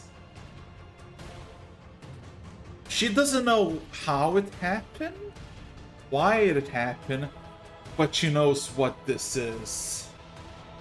Everything just went wrong in all the Yes. same time. And despite for everybody else, it's without context, this would look just a medic in distress as everybody's dying around her. But in reality, it's somebody who's very fucking guilty and now trapped in the guilt. So Kind of knows that this is half her fault. Does the temple currently have any like side rooms where we keep like extra bandages or some shit like this? yes. I'm gonna try to get her to follow me into one of those rooms. Like, what could I take? Let's say, oh fuck, what can I do? Like, I'm gonna assume, does this shit, this poisonous stuff, does this like, when this goes into wounds, does this like keep reopening wounds? No, Like, it in the doesn't. kind of, It seems to be there's no wounds opening, but basically you see the people who are on the temple floor but made it but didn't survive. They're basically, their veins are darkened, their faces are purple, their jaws look almost petrified. This Okay. is yeah. I'm going to take. I assume like my basic kit for walking around here includes like bandages and everything. Yeah. I'm gonna like take a bit of creative liberty. I have proficiency in tinkers, leatherworking, alchemist, medical, and weavers. One of those is going to apply. I'm going to basically try to fashion myself like a face mask with some of the ointments that we used and like cover my face with this. Uh-huh. And kind of like try to get some of these people back to normal breathing using similar masks. And then once I... Roll me an intelligence check. This is all part of a ruse, but I shall. 9. It is a ruse. You have really no intricate things, but placebo effect. It will work. Yeah, it is placebo effect. I'm not intending it to work. I'm literally just trying to look busy to use up my bandages. I know. But maybe just by chance you might have made. No, you didn't make anything. You just made a placebo effect. Yeah, that's completely fine by me. And once I run out of bandages, which is going to be relatively quick because I don't intend to use these sparingly. Zaria, where the fuck are the bandages? I'm gonna need more. She kind of immediately points what are the side doors. And she kind of looks at you having the mask. What is that? Keep at least some of the poison out. This stuff is fucking evil. Can you fashion one for me? If I get some more bandages, so yeah.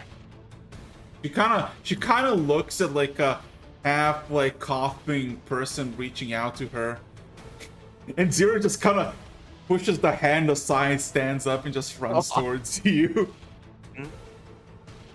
Follow me. Show me what the bandages are. One thing that you see, Micaiah observed this, and in her first, that wasn't different the first time you saw it, to genuine fear and panic, but also this determination turns into confusion and epiphany.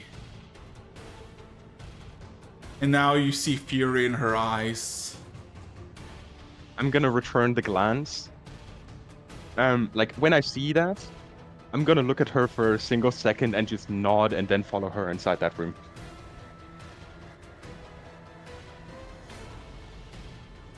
Before, as you enter the room and there's a bunch of bandages and stuff, and mostly exhausted, but there's a table and all that, you hear a voice, not as an arcane spell, but like a detached voice, almost like a wind. And it's a very cold Micaiah calling to you. Okay. Is she responsible for this? I just nod.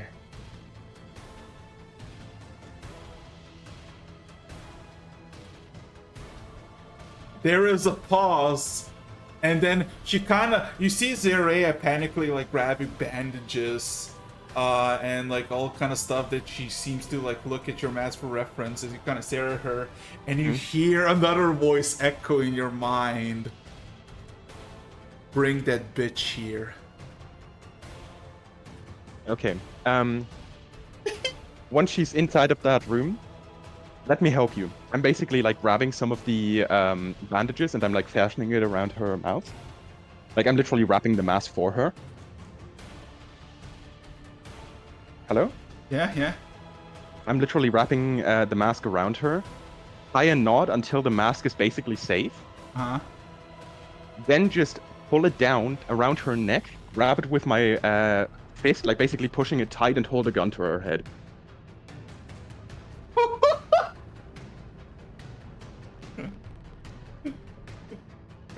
She's gonna hear the click of the gun. What is the meat? And she fucking freezes. She fucking freezes. Now you have her in the pseudo chokehold and have a gun in front of her. What are you gonna do? in the back of her. Like I'm Yeah. pointing this at the back of her head. I'm basically behind her right now. Yeah. You're gonna follow me outside. Not into the smoke. Don't be No. stupid. No, but in front of my Kea.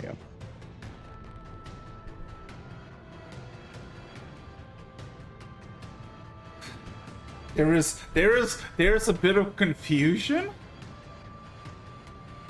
Oh, okay. Okay.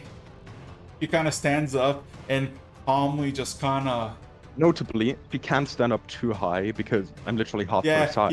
yeah. So I'm basically like forcing her to.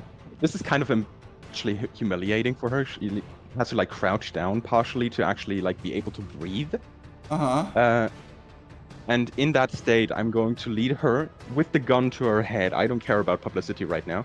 I'm still wearing basically my medic robes right now. Like just a thrown over bullshit. That face mask, hers around her neck, gun to the head, and I'm walking her through the entire temple to my cave.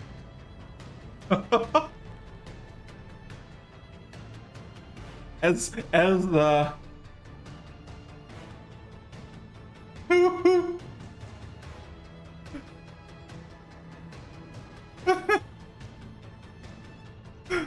oh, give me a second. I need to. Oh, This went from 0 to 100 really quickly, and I love really it. quickly. So.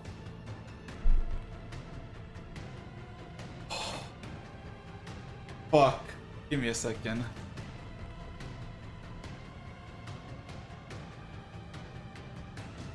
Oh, God.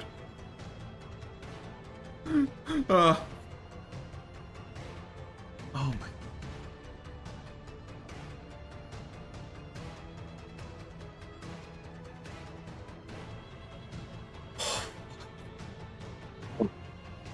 Shit. Fuck. All of a sudden, as you basically drag her into the main hall of the temple, all of a sudden her you see Micaiah in disbelief look down at the girl you're bringing forward, and you see Micaiah's hand just slowly glide down, and you see the winds outside pick up. There is no more rain. You can hear screams of distant fire, sounds of coughing, and despair everywhere. As all of a sudden the temple slowly but surely gets filled with black soot.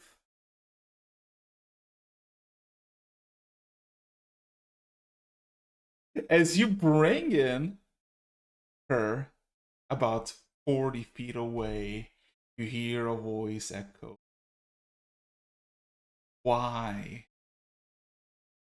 Why have you sentenced the people of this place to death?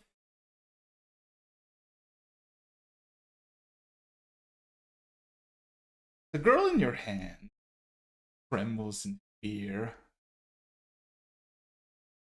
She wants to speak, but she doesn't. The fog, the darkness of the of the fog descends on the church fully. You do not see anything. Andela, all you can feel is the grip of the mask on yourself that is helping you breathe, but the more you breathe, or if you hold your breath, you can feel the fog descend. It is harming everyone around, the coughing, the wheezing, the thuds into the ground. You can feel a trembling girl in front of you. And in front of you, there is nothing as the red eyes turn into dark mist in front of Which ones? The Micaiah's. She just disappears. Oh, Mikea disappears. But then, a much taller creature appears. Eyes glinting in red and gold. About 3 feet above where Mikea is. As all of a sudden in front of you see a massive gray claw caress the face of Ziria. You did this. By the light of the moon goddess, by the grace of Saloon, I hereby sentence you to death. And through your death, you will be redeemed. As you don't know what you hear, but you can hear something. While that is being said, You hear. While that is being said, Okay. Tell me. I'll do it first. Okay. While that is being said, Andela is going to lose his hand on the what's it called? On the bandages, like letting go of her neck, but still having the gun to the back of her head. Raises his hand like above his head. Before the judgment. Not all perpetrators are known. This is not her sole fault. There are others who she works with. Edwin died a few minutes ago. I assume the executioner did as well. The sorcerer died yesterday. Who is the last one?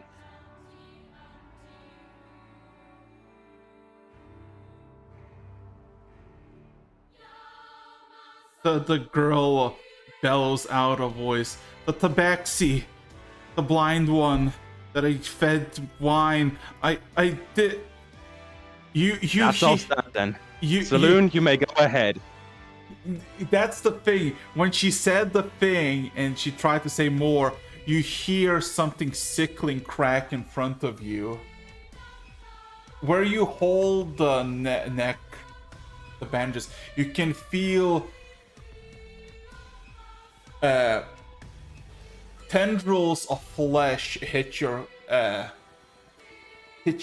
hand and swiftly covering in blood. As all of a sudden, through the smog, something again grips in front of you, in front of Ziria, and just snatches the entire body from you. The eyes glow into red and into gold, and then into pale moonlight. As all of a sudden, the breathing, the sooth, the air out of your lungs gets pressed out. Alira, Shinya, from your perspective of where you're running away, because the smog is not fun and it is not safe, you start to see almost like a lighthouse in the center of the smog. A small, pale, white light that seems to soak everything from around, as everything just kind of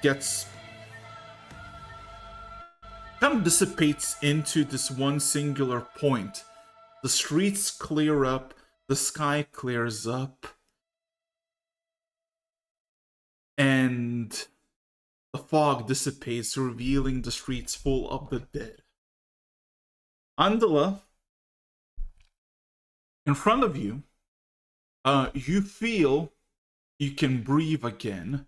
You're still exhausted. You're still in pain.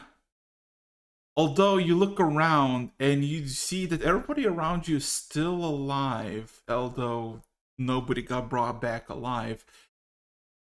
You also do see in front of you the hand that was reaching out. You see the makeshift headpiece that you made for Ziria. Nothing more than a blood cloth In your hand, the one that held her clothes is covered in seemingly her blood. And additionally, you see Micaiah on the ground looking up at you, kind of in the field position. I'm gonna go up to her and make sure that she is alive and going to stay alive. Basically, like the routine behavior that I did yesterday, but I'm actually doing it for real this time. It's like checking, are you alive? Are you going to stay alive? Are you He bleeding from is somewhere? he is alive. She is freezing. She is cold. Her skin her skin has sheddings of silver. Like silver threads scattered everywhere around her body. Mhm. Kind of like shouting through the room, someone get a fucking blanket. You're the only person who's standing here. Everybody's on the ground, either dead or coughing for their life. The rain picks back up. Everything is quiet. For now. Um, Jenya, How far would I have? yeah. Wait a second. She's in front of the altar, right? She was at the center at that time. Okay. How far is the altar from there? About 40 feet. I can do that in 10 seconds. Uh, I would like, I wouldn't even holster it. I would just put down my gun right next to her. Um, kind of dash over there quickly because you know how normally altars have like these really heavy, like tablecloths? Yeah. I'm gonna assume that this place doesn't have many ritualistic belongings on that anyway. No, not. I'm gonna take off whichever ones there are, carefully place them on the edges of the table, and then just pull off the entire fucking blanket, get back, and just kind of cover her in that. Fair enough. And once I'm back, have that on her, I actually pick up the gun and holster it under my armpit again.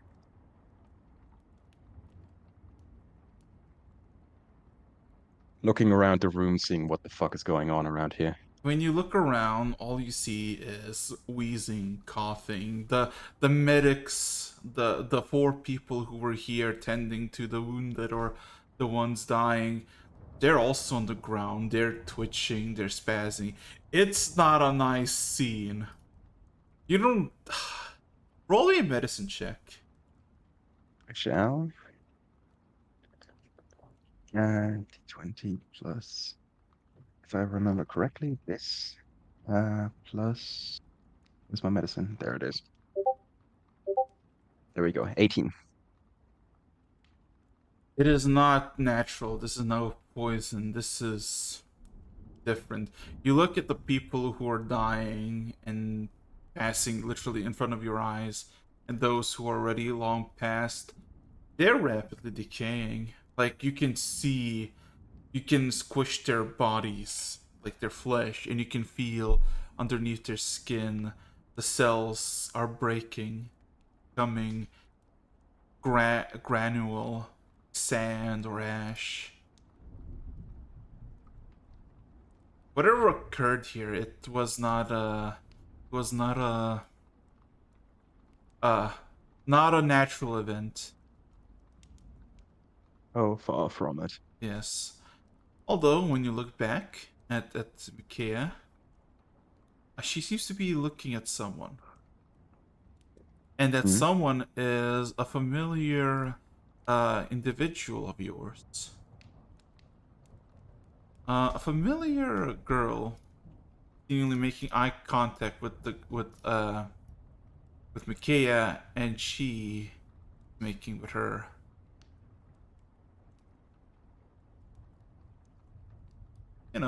Your good companion.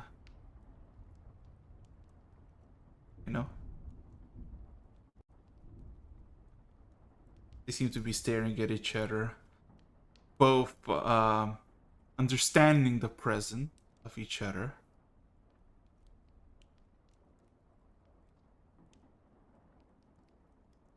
Looking back and forth between the two of them. It's nice that finally someone else can see you.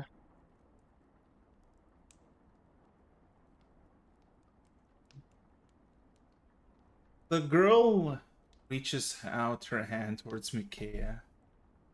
As Micaiah looks at the hand, the girl gives her a smile. Do not cry. It will.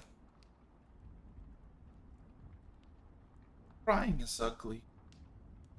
Do not cry over death. As she kinda gets closer to Micaiah. Roll me an insight check.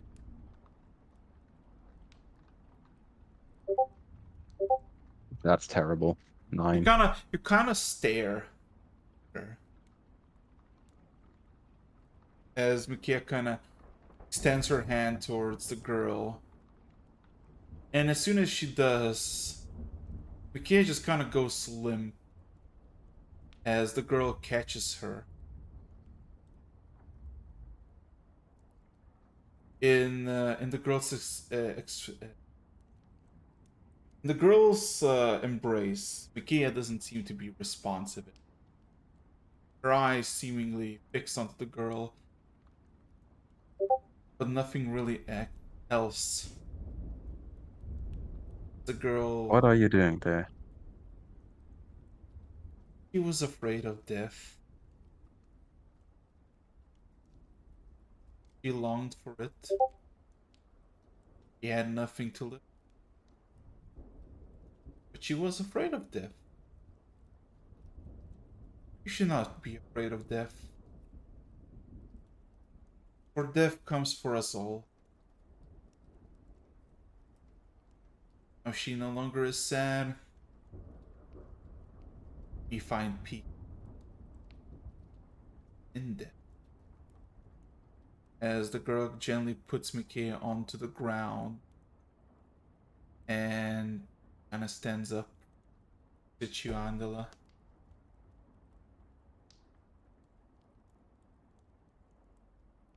Then looks back at me. Then looks back. Then looks all around. Back at you. They will die.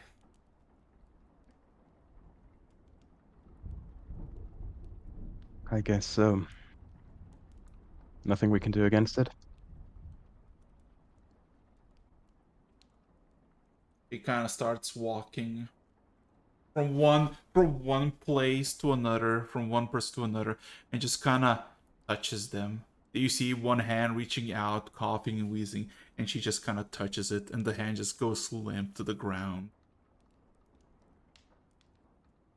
Are you gonna stop, interact, question anything? Just gonna watch. I'd watch for like 2 or 3 people and then just straight up ask, why are you doing this? They are suffering. They're dying. They're afraid of dying, but they're also afraid of pain. They're afraid And you more get to be the judge about that. because they are afraid more of pain than death.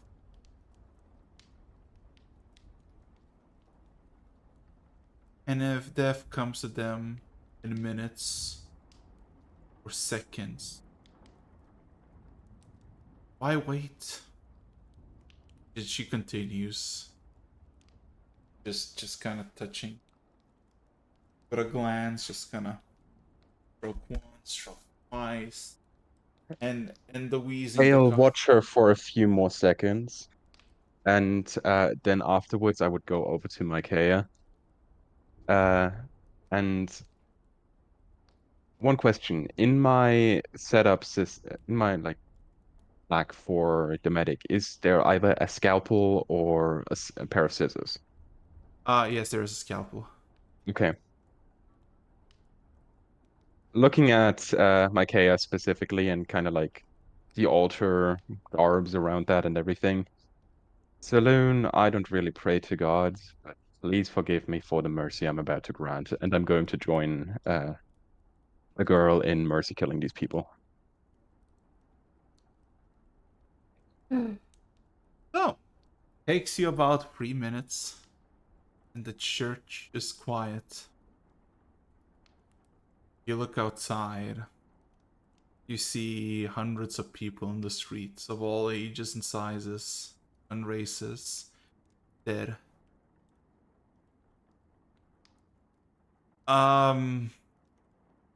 Yeah. Alera, Virginia, escaping your awful demise from the smog. Alera, you more gently and easily, while Shinya, you instigating it, but still managing it. Where would you go? What would you do? As now the fog lifted and the city is covered in bodies.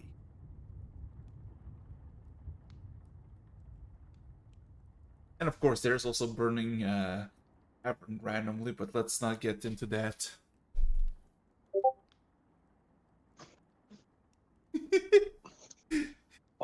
Well, yeah, you did have a side quest. You did have a side quest. I think I'm gonna.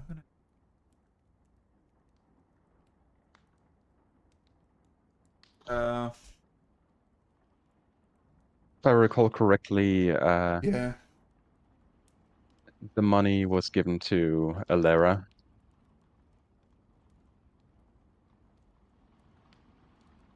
I have money? Since when?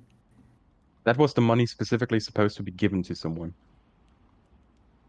Out of character, I cannot remember. I mean, if you look at the thing that I posted, there's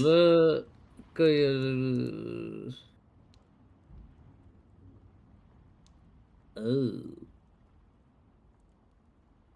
We said we would do it after the mission.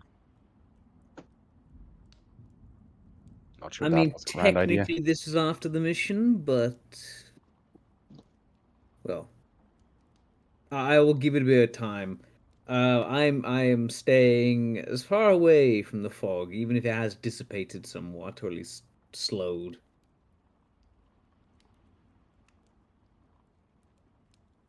And with our current rendezvous point on fire, I'm going to be. There's no set alternative point, which is kind of problematic. But I am going to.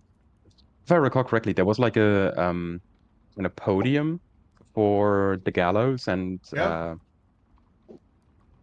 I would be sitting on that podium, just like kind of watching over the empty place, or the place filled with corpses, I guess. Well, you're there. You're looking around. Um, the podium was hit by the fog, by the smog, whatever you want to call it. You can see in the surrounding area about 40 or so bodies. Street. Some windows are busted down as somebody fell through them, probably trying to save themselves, but basically impacted the ground and are dead. The place is not a nice place now. Absolutely not. It is quite bleak and tragic.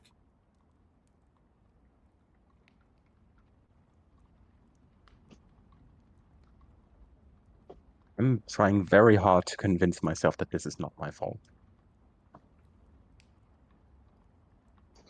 And by my logic, I'm actually succeeding.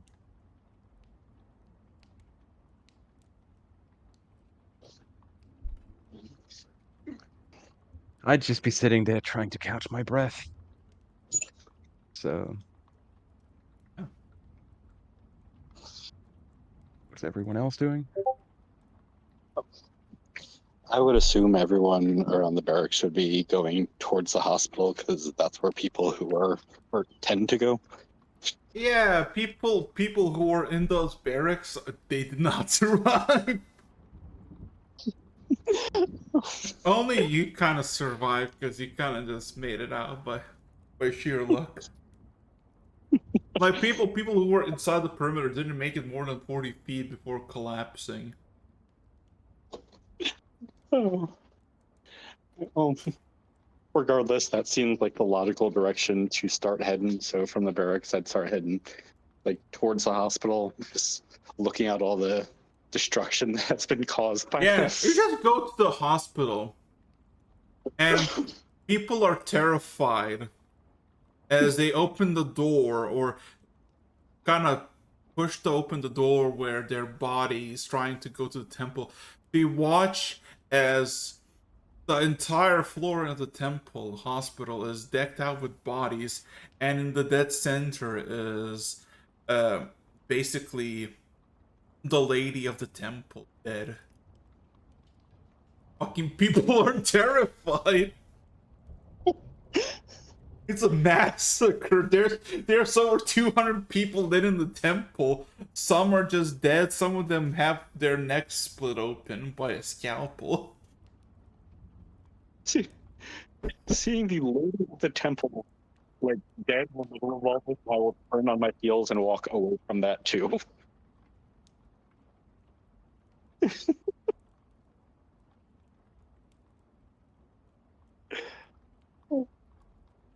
And I'll just be wandering the destruction since there's Yeah. no risk anymore. Awfully quiet. About, yeah, occasional screams, weeps, and people from the least, like the people who come from the places that were not touched by the fog, they're not coming there. They are fucking afraid. Shinya, you just walk around, you count like 600 dead bodies, as small as several months old to as elderly as like 70, 80. And you then see Andela just chilling by the gallows. He's like the only person in the square that could fit easily 1,000 people.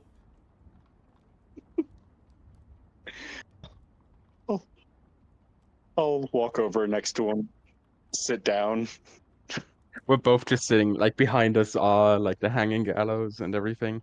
Yeah. And it's just two gnomes sitting there like in absolute fucking silence.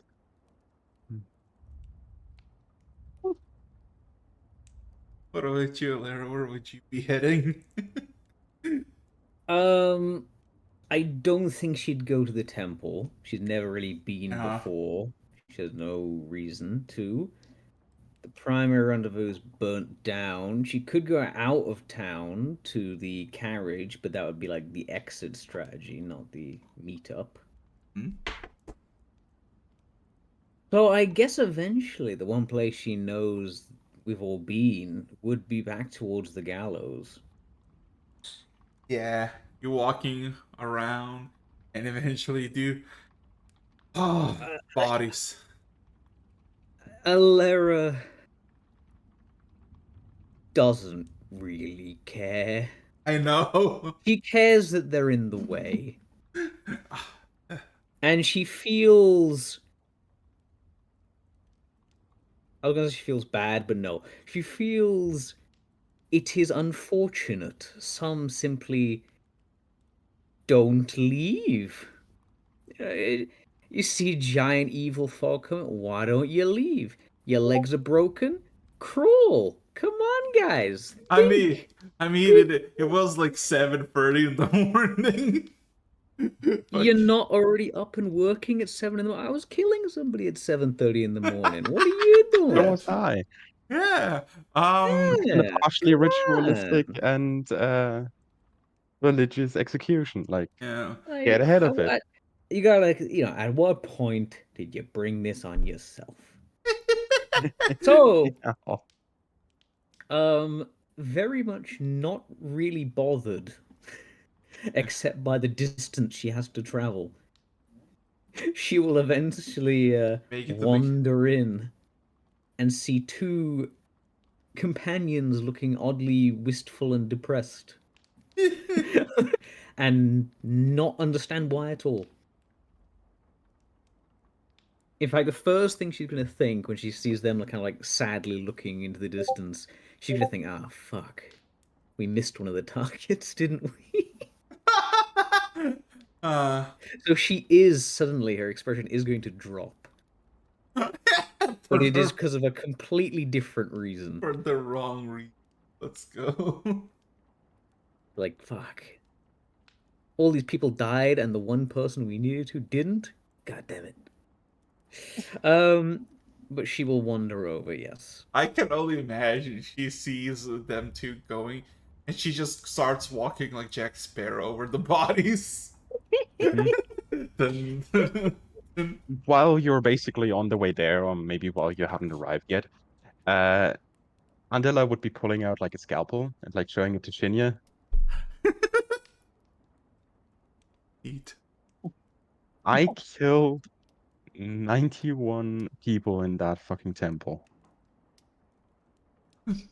How you know, Shinya? Who did with it? this is mainly me trauma dumping.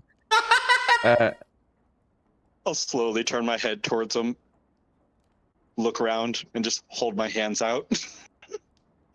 For the knife? No, just like pointing around at every single corpse on the ground and just raise an eyebrow and sigh. Did you start that?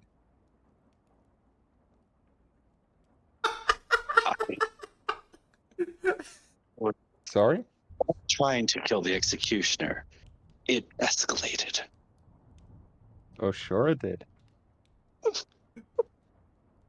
He like puts away the scalpel. He still has like his medic garbs on him. Um, puts away the scalpel and like puts both of his hands, like his elbows on his knees, and just like lean forward. You know the concern pose. Yes.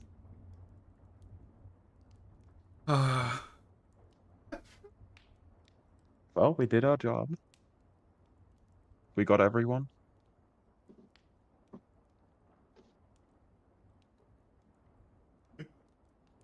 I didn't kill the last one myself, but I assume being killed by a messenger of a god is good enough.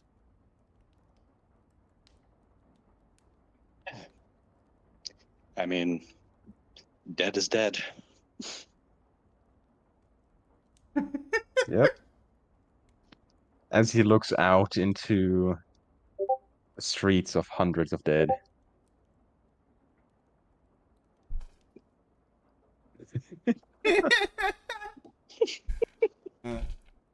Completely fucking unhinged in the best possible way. Continuing on. At some point, seeing Alera just appear. He wanders on over. Shinya is also slightly depressed that he couldn't get his hands on whatever it is that did all this. Like whatever that chemical was. We all have a bunch of reasons to be depressed, but none of them are about the fact that there's hundreds of people dead.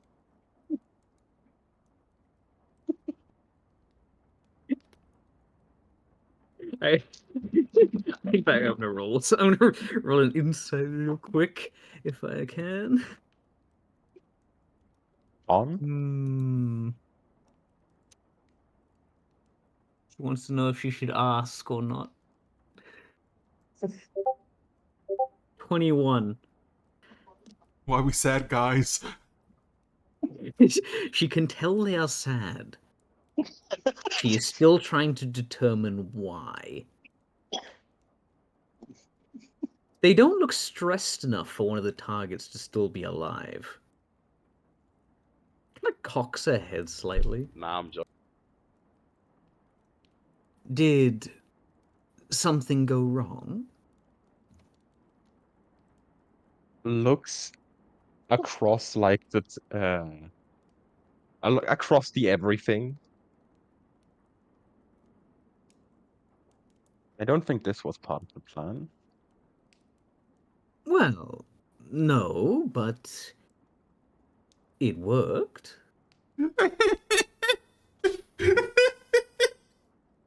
Oh, that's so bad. Victory. I mean, we weren't breaking any of the rules we were given, were we? No. Then what are you upset about? I guess the collateral damage. She literally looks around at the buildings. Well, a rather nice tavern, but otherwise not too severe. I'm mainly talking about the hundreds of people dead. Oh, them. Well, There's a genuine look of confusion on Adela's face. Like, she did eventually. you think I was talking about the stars? Same insight. She's gonna kind of click. Oh, they are upset about this for some reason. Hmm. She's gonna stop for a split second. Well, it's a population center. Honestly, it's a Was good a thing that population. it wasn't higher.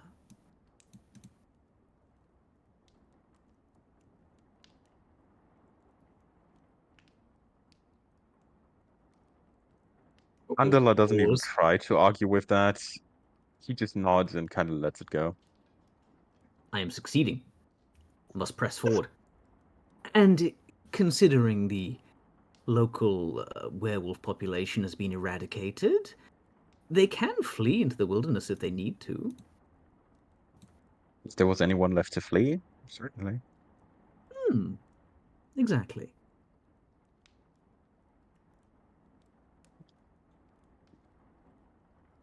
So, what else is there to do? Oh, some money to be delivered. Kind of looks Then again, Araxis. if the Yes. person we're delivering it to is dead, do you think we'd be allowed to keep it? That's exactly my thought right now. We were given an address for this, if I recall correctly. Is it in the biohazard zone? You need to do investigation to figure out where the address is.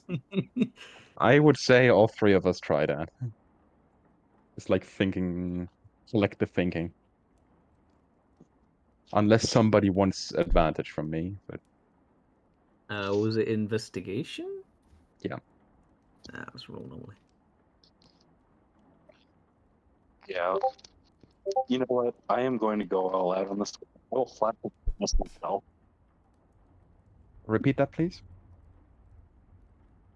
I'll go ahead and flash of genius myself on my investigation check. Sure.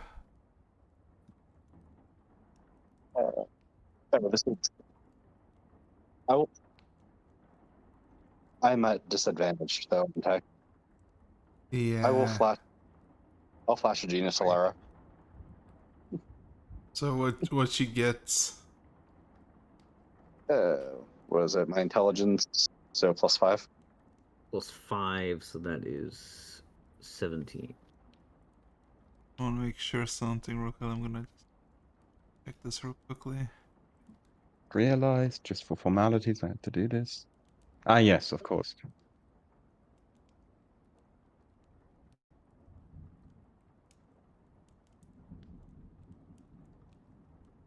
Fuck. It takes you a while. It takes you a bit. But eventually do you manage to find the street.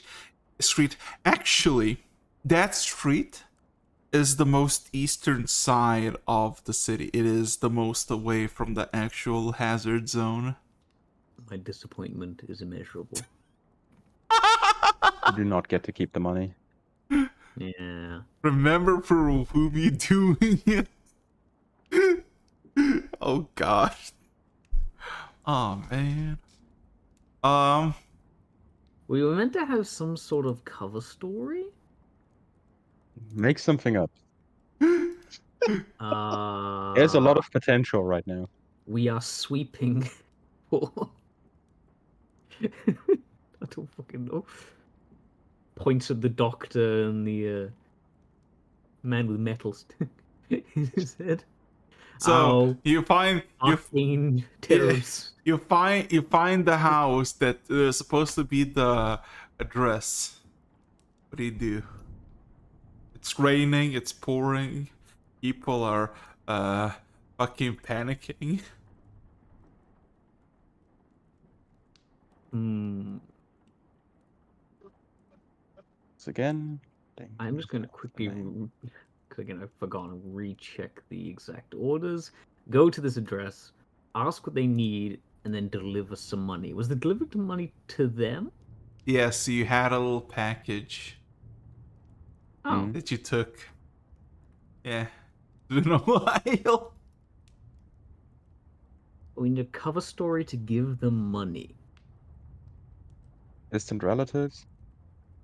Um, Financial relief, very quick. Charity works really fast in the city, and they're also incompetent because they gave it to one street that wasn't affected. Very realistic. If that's the story you want to go by. I mean, I'm open to suggestions. Disaster relief, getting to the one people who don't need it. Checks out. Unironically enough, I think disaster relief might work right now. Aye. Okay then. Knock knock. Knock knock. Few seconds pass. Also using a different face, because why not? Pud. The door opens and reveals a young tiefling. Clearly annoyed. Got out of bed all roughed. She just looks at you and says, "What?" Stares for a moment. Stares at like the sign above the door. Is the right What did you say? is this the right place? It is. Double check the sign and address. Yeah, it is the place that you were given. Stares for a moment. Cog's turn.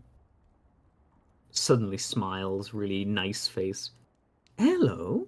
Sorry to wake you up or disturb you. We have, well, we're from the local council, one of them, and Uh-huh. we're here checking to make sure no one's been harmed in the past few hours. This street seems to be relatively unaffected, but we just wanted to ask you a few questions. Like, Do you have any relatives living elsewhere in the city? no. Very good. Did you see the fog in the past few hours here? What fog? I Very see. good. Makes basically got a piece of paper. Just like drawing a smiley face on the piece of paper. Mm-hmm. Are you stares at the tiefling for a second. Employed? No. I see. Sad face. Well, that's about all the questions. Thank you very much for participating, and as a both a relief package and a reward for cooperation, we're here to deliver this. She kind of takes it. Thanks. Is there anything else we can help you with? Not necessarily relating to that. You could leave. No, no fucking problem. Well, for genuinely having to hold that back. I mean, yeah, hey, we asked them what they needed help with. They needed us to leave. It can easily be arranged. Mm. And honestly, unless anyone objects, Alera's kind of on board for that. Yeah, I get that. We've technically met. There's ticks on her bullet points. So are you Works for ready me. to leave and actually get out? I guess so. Kind of glances at There's- Andler and you. I guess this is all we have to do around here. Wasn't there magic items we're supposed to be reclaiming or something? No, the only other thing was the syringe that I used in the lynch mob. No, just go to this address, give them money under a cover story, and then ask them what they need. They need us to go away. I guess I'll ask as a final time. No problem, and we'll be out of the way in just a moment. Door Is there closes. anyone else here? Door closes. I guess not. All right, let's leave. Next time, I hope Absolutely the fog perfect. comes from a different direction. Ooh. There's just one last thing I have to do. But I guess we can do that once we're back to the carriage. Any things for a second? How likely is it that our way out got hit? Hmm. Wait, what was the question? How likely is it that Our carriage driver died. our carriage driver, his horses? You need to. I mean, he told you to go south, so I guess you gotta look for him. Hmm, that's very true. Uh, the smaller town that we were in before this, actually not town, the smaller part with like the inn.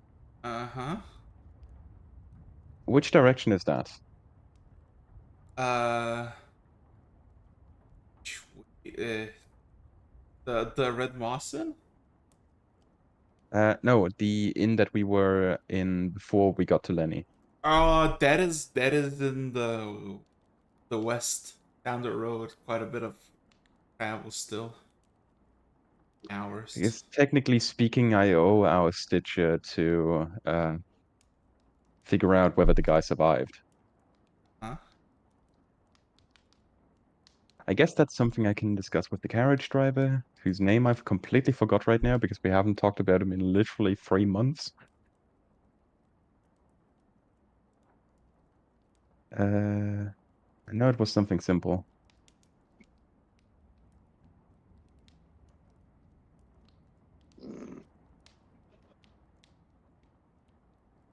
Does anyone else remember? I wasn't here for his introduction. That is very true. Euraxis, can you remind me? Remind you what? The name of our carriage driver. Hold on a second. Jake. There you go, Jake. Thank you very much, Jake. It was like on the absolute edge of my mind. Anyway, so that's cleared. We gotta talk to him. And if possible, before heading back to the capital, I would like to uh, maybe not spend the whole night, but at least see whether he survived the day.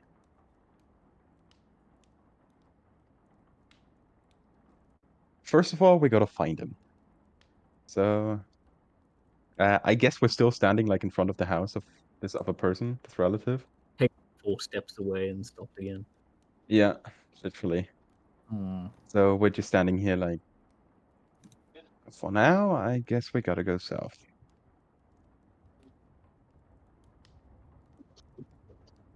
Onwards.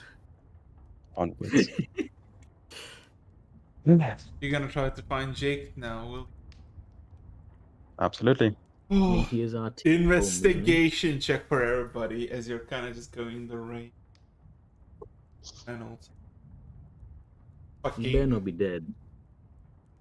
I didn't give him permission. uh, you make your way south. You start looking around for the carriage, a familiar carriage, and then you spot it. It's there. The horses. You don't see them by them, but you can hear the sounds of horses.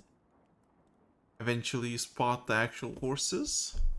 They're healthy, safe and sound, tied to a pole. And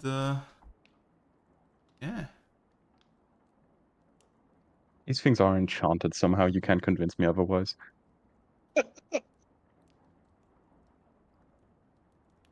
And A yeah. problem for a later date. Yeah, the you don't know where Jake is. You're gonna because it's like it's powered by a house, but the house well, you look for the windows, you don't see Jake, you see people sleeping. Is there a bell nearby? You can all roll an investigation. Once again. I will blast a genius someone. Please don't.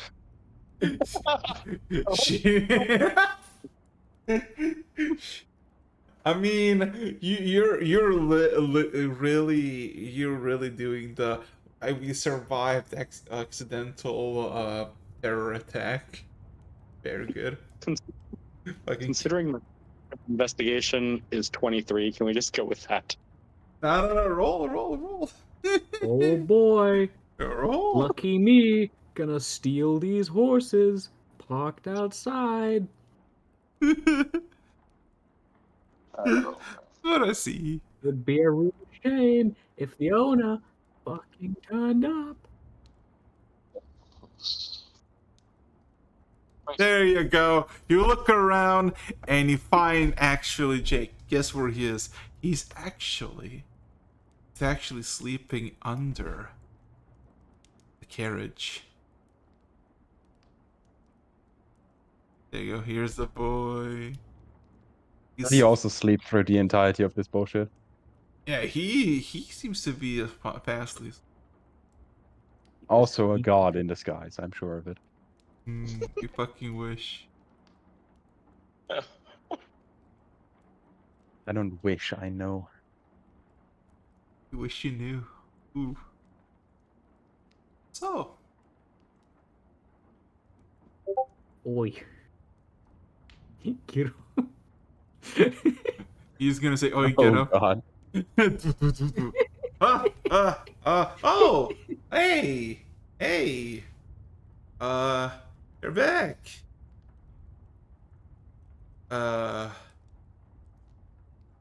How's it going? Could be better. Success, though Shoot. not very efficient. Uh-huh. So I can take you home? Back? One stop before that, please. Where? You know that inn where we first stayed? Uh-huh. Like when... I need to check whether someone's still alive there. Oh, okay.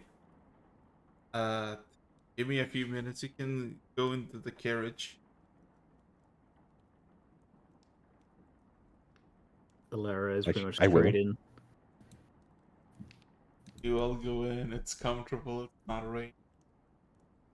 Up.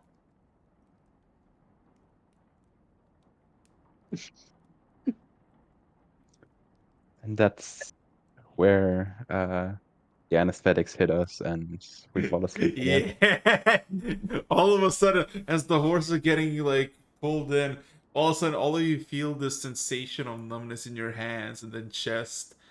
You'll just kind of fall. Oh boy, Actually, long day of murder. Gotta go sleep. yeah. Basically, all of you just go. Oh, up. Just ragdolling to the side. Yeah. And you pass out. And you sleep. You snooze. And that's what we're gonna call this session. What a train wreck, I'm loving this. I know, right? You survived your first terror attack. Which was not Notably though, that the wasn't. question is, Will there who be were the more? terrorists? That's a good question. It's a very good. That's a question for the philosophers. They weren't us. I don't like Those competition. are gas bombs. Listen. Chinya was just an arsonist, not a terrorist. He didn't know.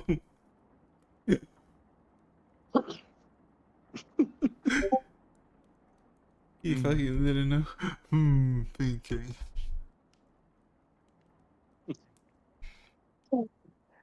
Great questions. One of the questions I definitely already write down for the post-campaign Q&A is what the fuck was in those bombs? Yeah.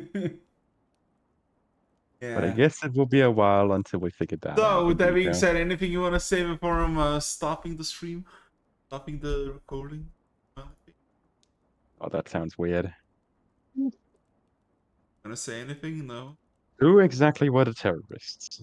It's for the viewer to decide and figure out in detail. Yeah.